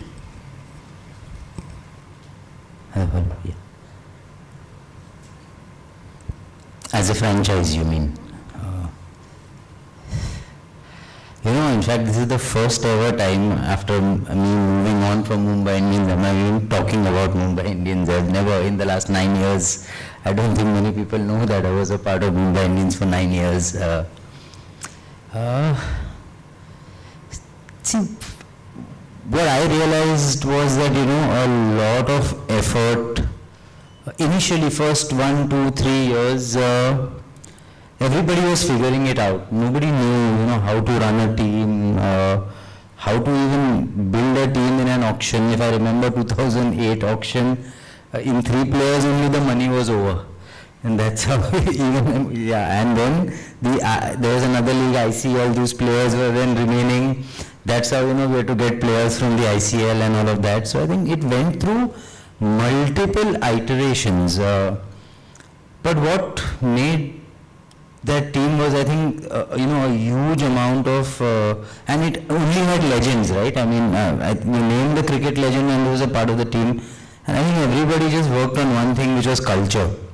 So I think the cultural orientation and the amount of effort that was put in building that cricket team culture, that family culture of a sports team, really set the foundation for it, in the long run. And the amount of time, energy, effort that was put in towards building chemistry of players, towards bonding, towards making a Sri Lankan, say for example, if you had a Malinga, you had to buy another Sri Lankan just so that he could have someone to talk to, right? All of these little things add up to, building a team which eventually builds, a brand. And I think that brand, a sporting brand, is largely the sporting culture, more than, it's a cultural thing.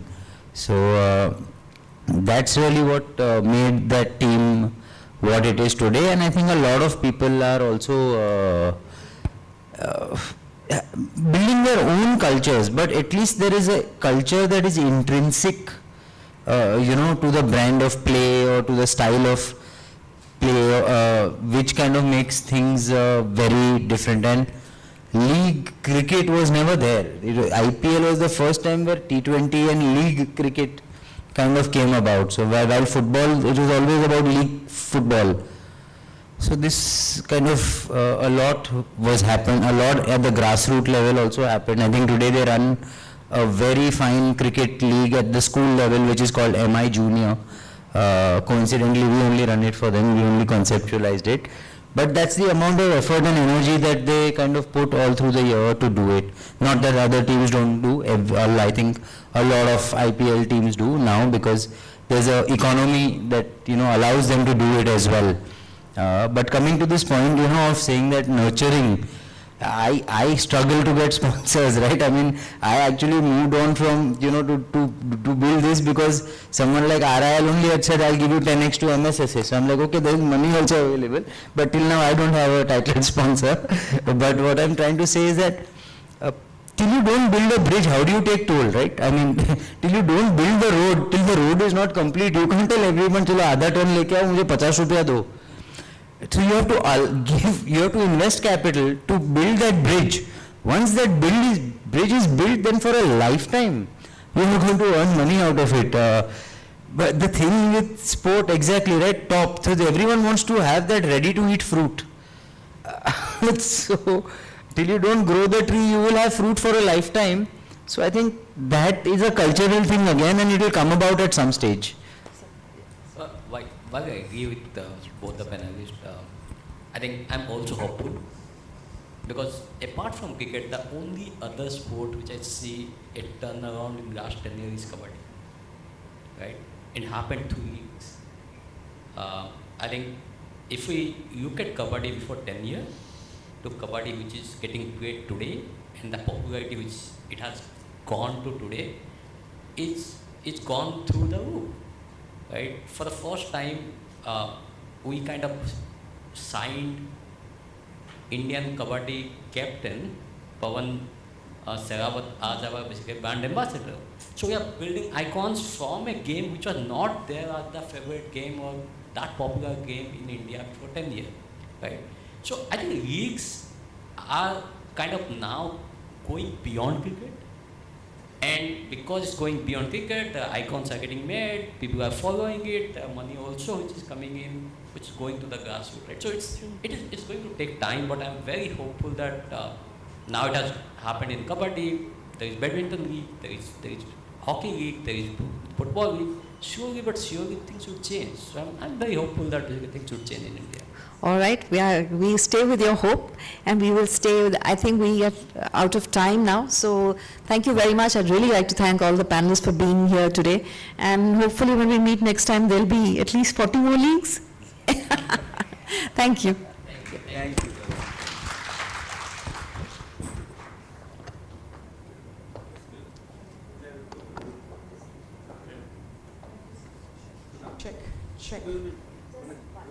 Check. I'd like to thank Shireen for wonderfully moderating the session, and I'd like to thank our panelists for such a riveting and brilliant session. And I'd also like to thank our audience for their participative interest. And this is when we'd like to appreciate our panelists by extending a token.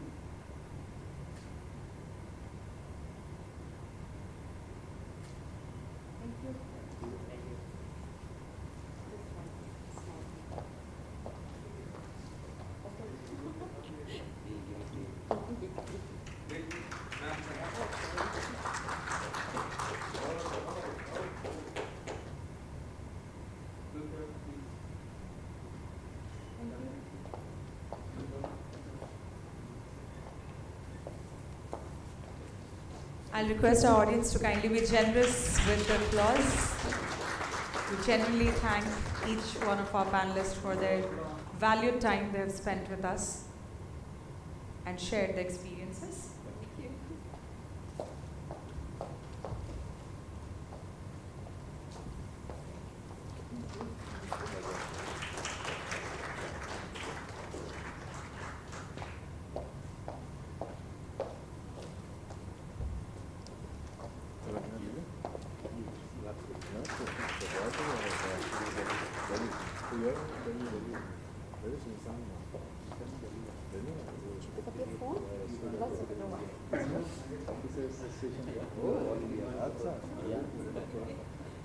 Thank you.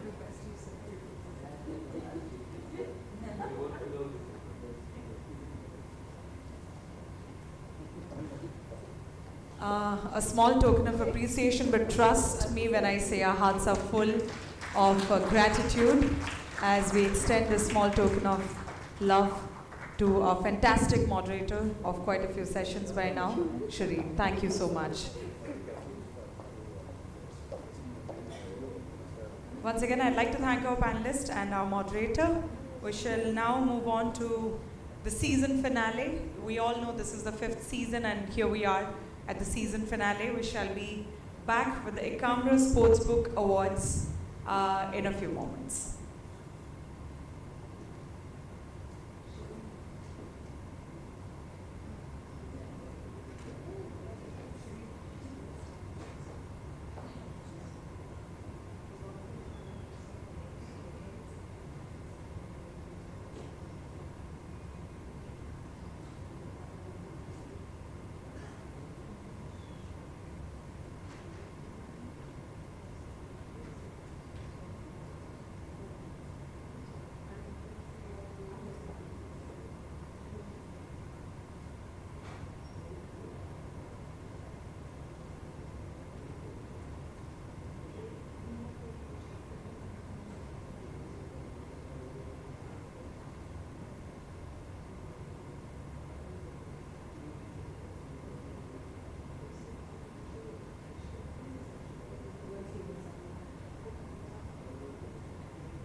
All right, ladies and gentlemen, finally the moment we all had been waiting for, the Ekamra Sportsbook Awards.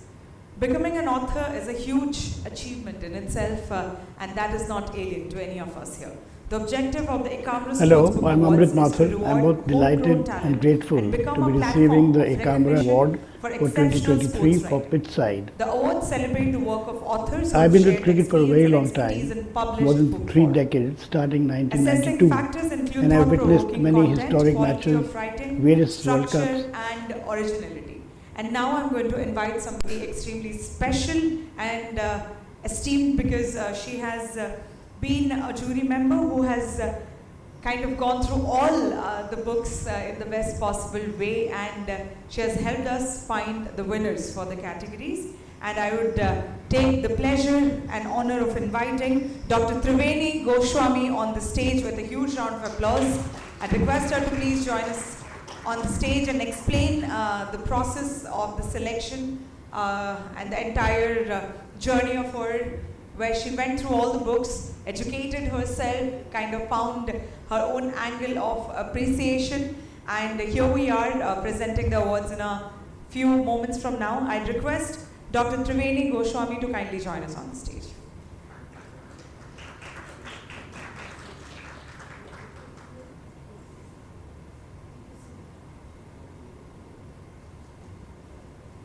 Good evening to all of you.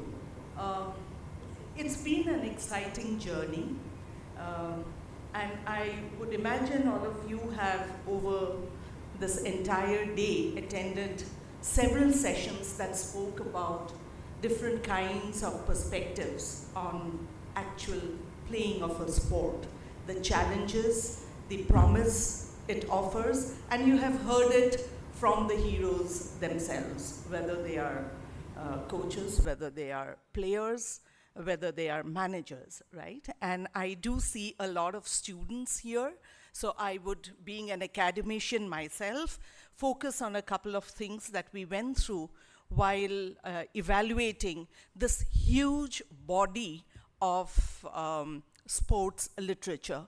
Before doing that, I must appreciate and place on record the tremendous effort and the work done by Ekamra, particularly Sandeep ji and Shireen, and the kind of work that they have put forth to present something that is called sports literature.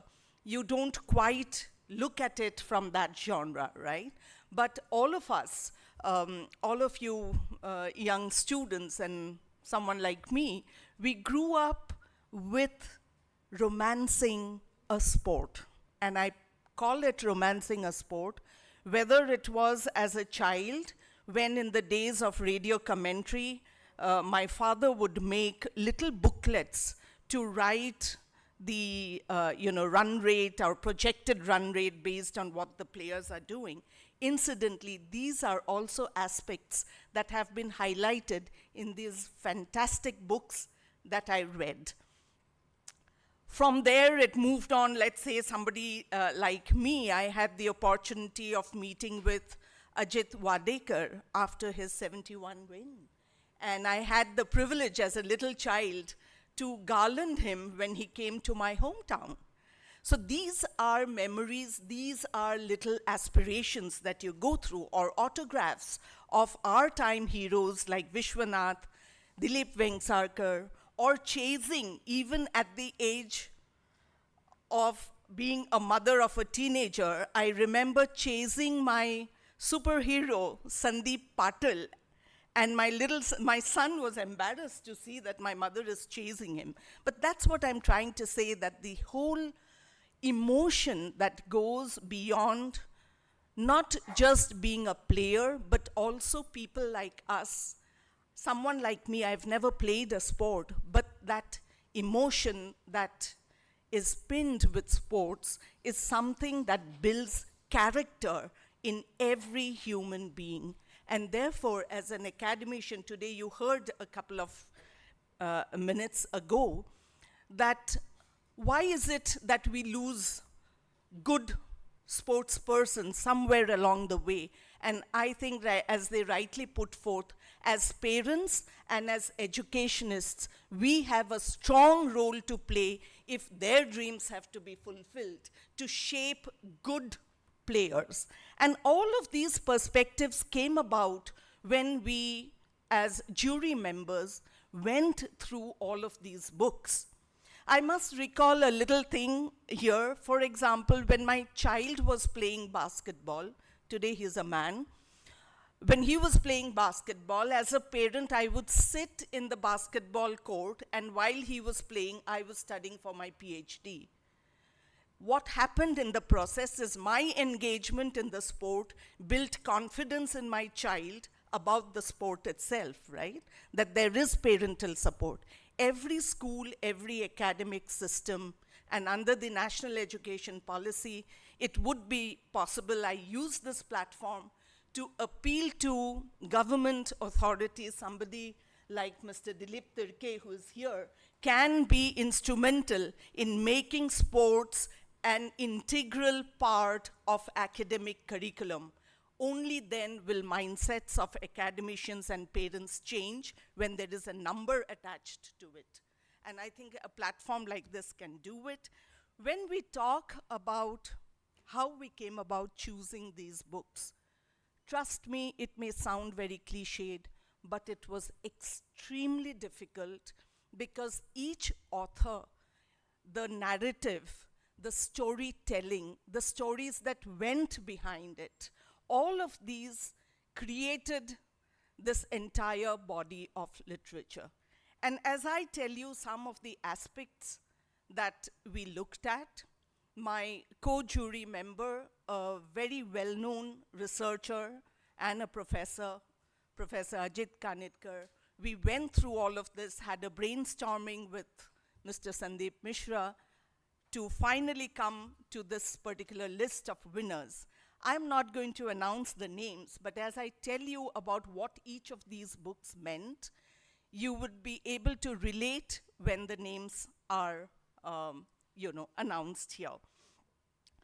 So you will find that there is a book that talks about athletes, that talks about women athletes, and it's not just about how they make it big, the challenges, and the beauty of the book is also that it draws a parallel about the status of women in sports, and a narrative that also talks about how India developed as a nation that nurtured sports, and what was the socio-political situation despite or in spite of which sports mushroomed, sports developed, and you had great players, great athletes, many, many of them women.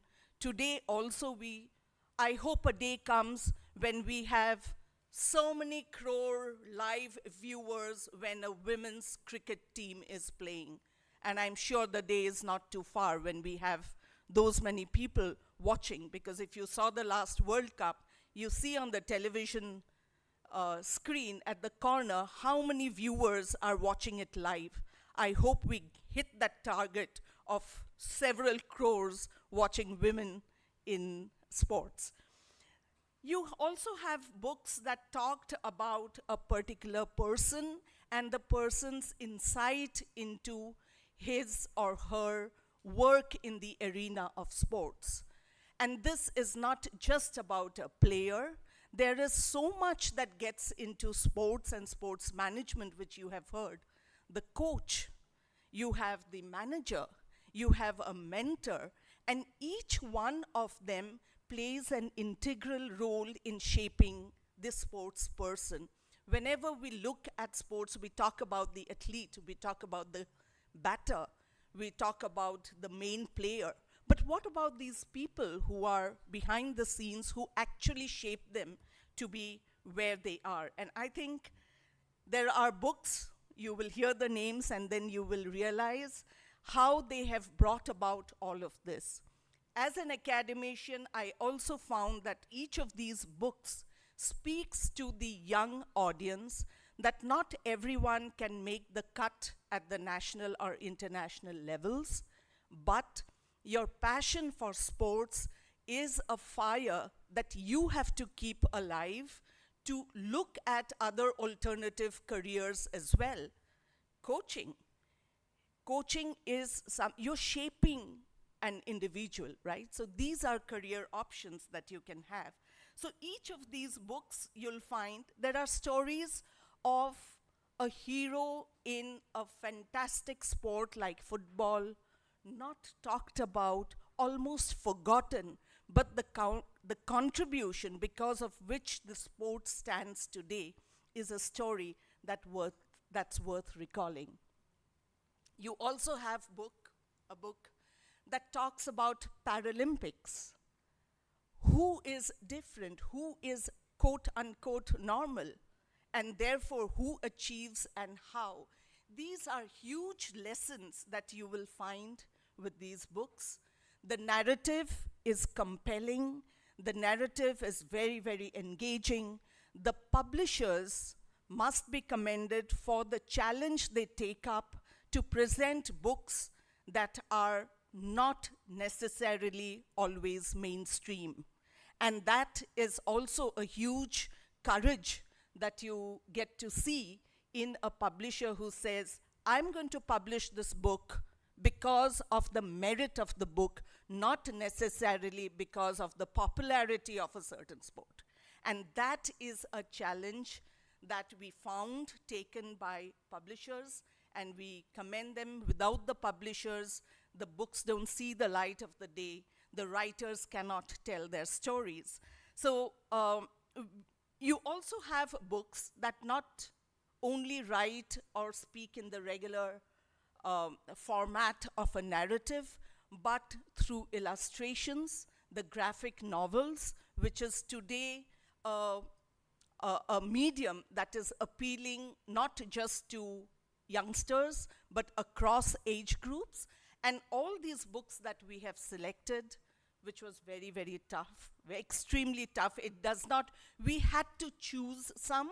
It does not mean that the others that were not selected had something less. Each one has a unique story. But there were certain parameters, the impact, the expanse, the relevance, the contemporariness of it, and also to be able to enthuse more and more people into it. All of these factors did take precedence, or we had to consider all of these factors. So once the names are announced, you will understand. And once you read these books, please pick up all the books. You must have sports books. I'm saying this to the students particularly. You must have sports books in your home library, because sports teaches you lessons for a lifetime. You will learn how to hold yourself high despite failure. And that is something that this generation needs to understand, that nothing is a Facebook like to make you have hundreds of followers.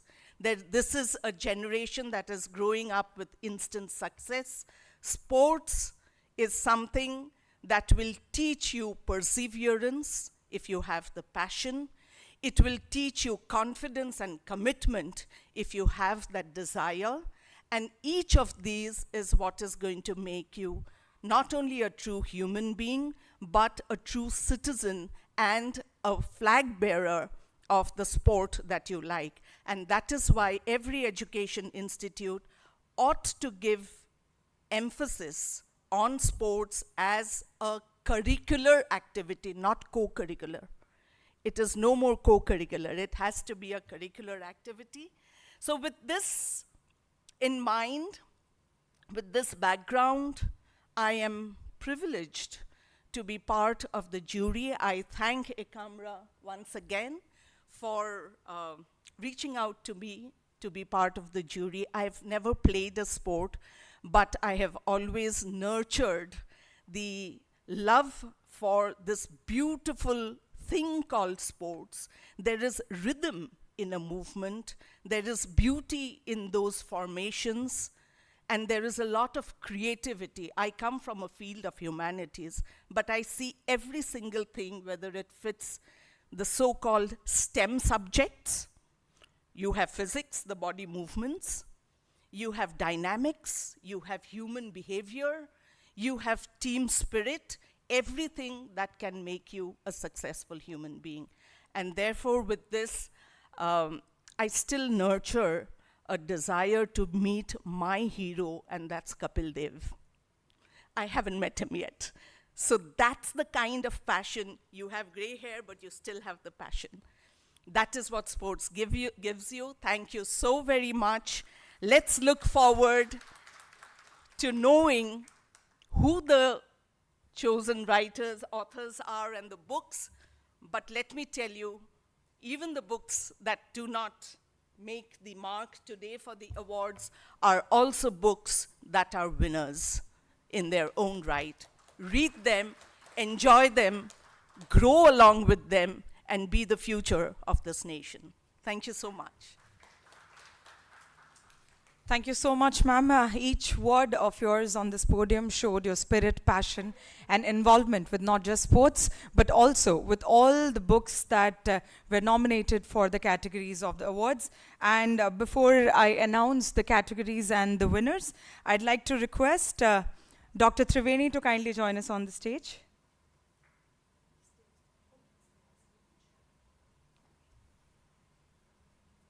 I'd also like to request Padma Shri Dr. Dilip Tirki to please join us on the stage.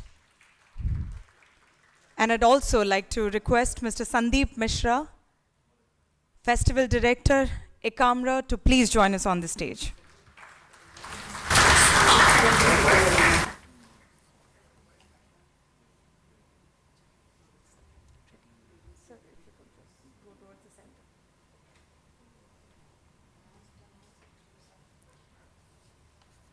All right, ladies and gentlemen, I know the wait has been very long, but I would want all of you to please keep in mind every single word that Dr. Triveni just said to all of us here. We'd like to begin with the first category for Ekamra Sports Book Awards, and the first category is of Autobiography of the Year, and the award goes to Pitch Side by Amrit Mathur. A huge round of applause, please. We have a video with us. Hello, I'm Amrit Mathur. I'm both delighted and grateful to be receiving the Ekamra Award for 2023 for Pitch Side. I've been with cricket for a very long time. I've been with cricket for a very long time, more than 3 decades, starting 1992. And I've witnessed many historic matches, various World Cups, IPL, and things. But Pitch Side is a book not about me, nor is it about Indian cricket. It's about players, events, matches, iconic moments where I was present or where I participated myself. It's a first-hand account of many things that have gone and happened in Indian cricket. It takes the reader behind the scenes. It gives an insight into what happens when the Indian team tours abroad, what happens in team meetings, and what happens off-field. It's also about the IPL and has personalized accounts also of many players and legends I've interacted with. For instance, if I'm talking about Sachin Tendulkar, it's not about the player, but it's about the person and what has happened in our interactions over a long period of time. I'm sorry I couldn't be there in person to receive the award, but I'm truly grateful to the jury that they liked the book. Mr. Mathur, he's not present here with us, hence the video message. Moving on to the next category of awards. It is the Biography of the Year. One needs to look into the research as it is someone else writing it. Once again, depending on the sport, a clear verdict is based on good writing, going deep into the player and whether the portrayal has a ring of truth or a layer of hype. And the award in the category of Biography of the Year, the award goes to a book that we brainstormed about in one of the sessions early this day. And the award goes to Tulsi Das Balram by Sudipta Biswas. I'd like to request Mr. Biswas to kindly join us on the stage.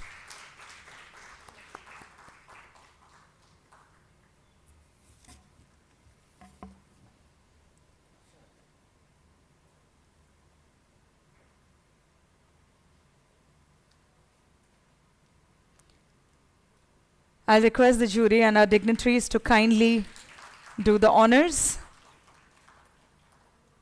Congratulations, and it was absolutely wonderful to hear him talking about his own book in a session that we started the day with.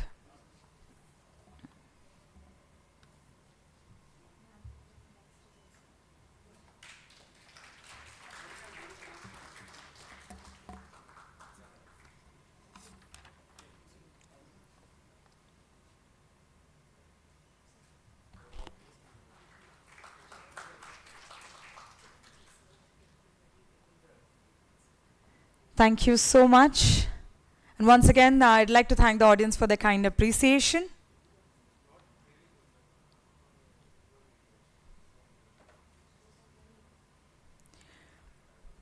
We would now like to move on to the next category, and that is for the Cricket Book of the Year. This one comes down to good writing or impact among the fans. At times, a populist push is okay in this category. And quickly, we'd like to announce the winner for the Cricket Book of the Year, and it goes to Coach Beyond My Days with the Indian Cricket Team by R. Sridhar and R. Kaushik. Unfortunately, they're not present with us in person. I'd request for a video to be played by R. Sridhar. Hello everyone, this is R. Sridhar, former fielding coach of the Indian cricket team. Hello everyone, this is R. Sridhar, former fielding coach of the Indian cricket team. It's a great honor for my book Coaching Beyond to be awarded the best book in cricket category by Ekamra Sports Literature Festival. The success of this book is not just about me, it is also about all the people who've been involved in writing this book. Special mention to R. Kaushik, who co-authored it for me, and also to Rupa Publications, who brought it out to the public and cricket lovers like you and everybody else. I would also like to thank all the members of the Indian cricket team, the support staff, and all those friends who were part of the journey and who made this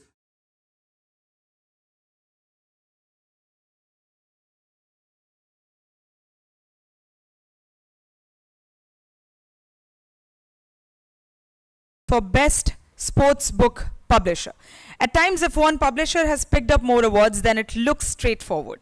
At times, the jury can pick just one book and believe that the publisher took considerable risks in bringing out the book despite knowing that it wasn't a popular subject to begin with. And that is what exactly we are talking about here in this category of Best Sports Book Publisher. The award goes to, again, a book that we spoke about at length in the session, and the session was more often an emotional roller coaster with Miss Babbar and Miss Swati Chopra, exactly who I'm going to call on stage. The award goes to The Day I Became a Runner, HarperCollins New India Foundation, and we have with us Miss Swati Chopra receiving the award in the category of Best Sports Book Publisher.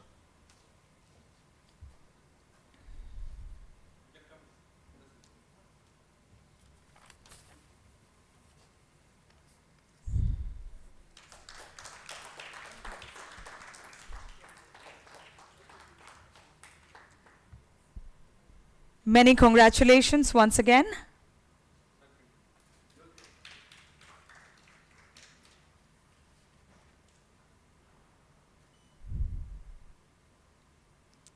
Would also like to extend our heartiest congratulations to the author of the book, Sohini. Thank you. Now moving on to the next award, the Special Jury Award. And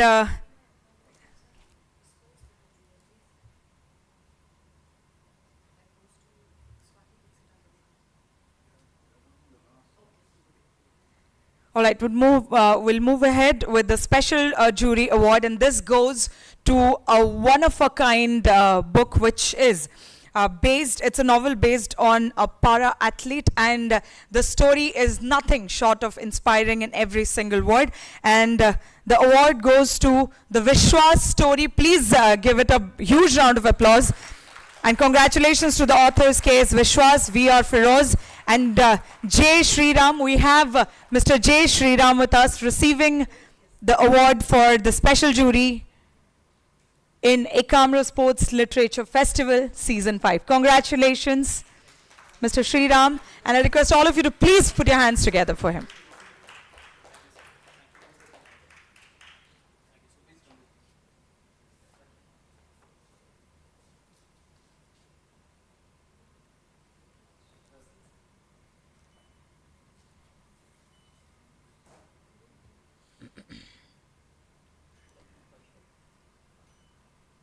Congratulations, and thank you so much for joining us in person to receive this award today. We'd like to request him to please share a few words with us.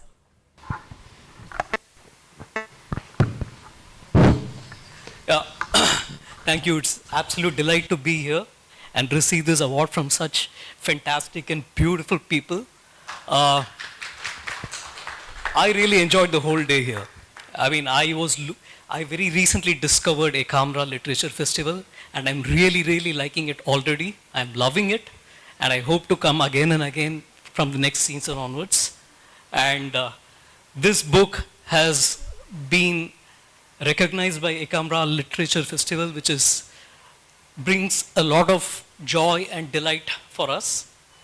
When I say us, it's the hero of the story, Vishwas, and my fellow author, Feroz. He is in the US and Vishwas is in another program, so he's unable to come. Like I said, I had a fantastic day throughout, and this is for me the icing on the cake. So thanks a lot. Thank you so much. We know you have a flight to catch, but thanks for waiting and being here with us until you got the award in your hands. Thank you so much. I'll request you to kindly take your seat. And now, ladies and gentlemen, we move towards the last category, the last award for the day, the last award for Season 5 of Ekamra Sports Literature Festival. And the award is for Sports Book of the Year. The book that the jury feels stands out across all genres. Sometimes it could be of impact alone or just about a sport that is not popular, or even the detailing taken in writing about a personality must have forgotten. A populist approach is avoided, and this is probably the second time in a row that I'll be calling none other than Ms. Swati Chopra to kindly accept the award for HarperCollins, the book being The Day I Became a Runner. Again, ladies and gentlemen, the second award for the day, and I'll request all of you to please give your loudest round of applause to Ms. Chopra as she is here on the stage, receiving it for the Sports Book of the Year, The Day I Became a Runner.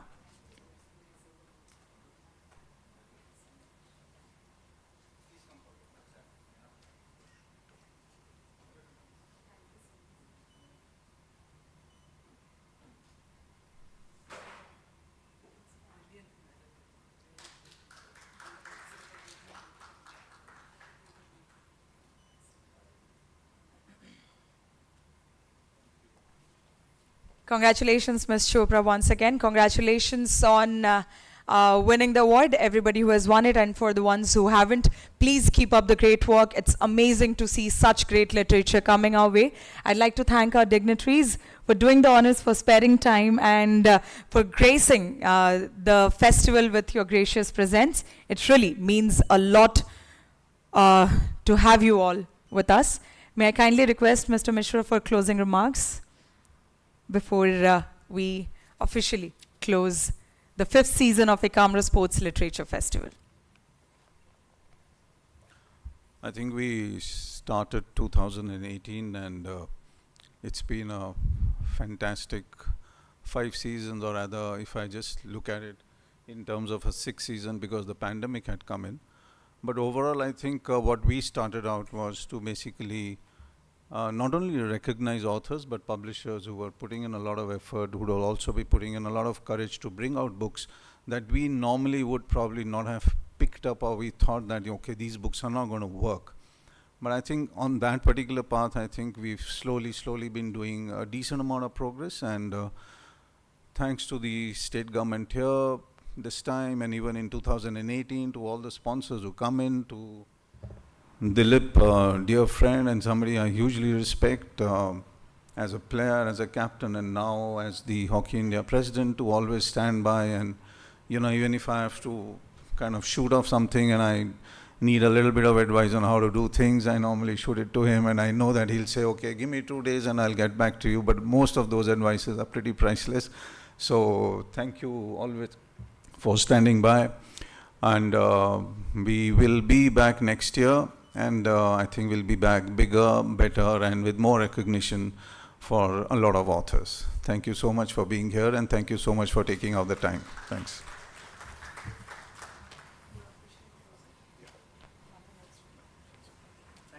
Thank you so much. Thank you. Having thanked the dignitaries, we had a great closing address by the festival director himself. Now, before we make a move, may I thank each one of our panelists, our speakers, our moderators for making the 5th season an absolute success. I'd like to thank all the students, their mentors, and all our other audience. Thank you so much for joining in. Whether it was your personal interest or your vested interest, or it was your sheer curiosity that brought you to this auditorium today, we're absolutely thankful to each one of you for having joined us here and making the 5th season of Ekamra Sports Literature Festival an absolute success. Thank you so much. We hope to see similar spirit and participation in the 6th season also.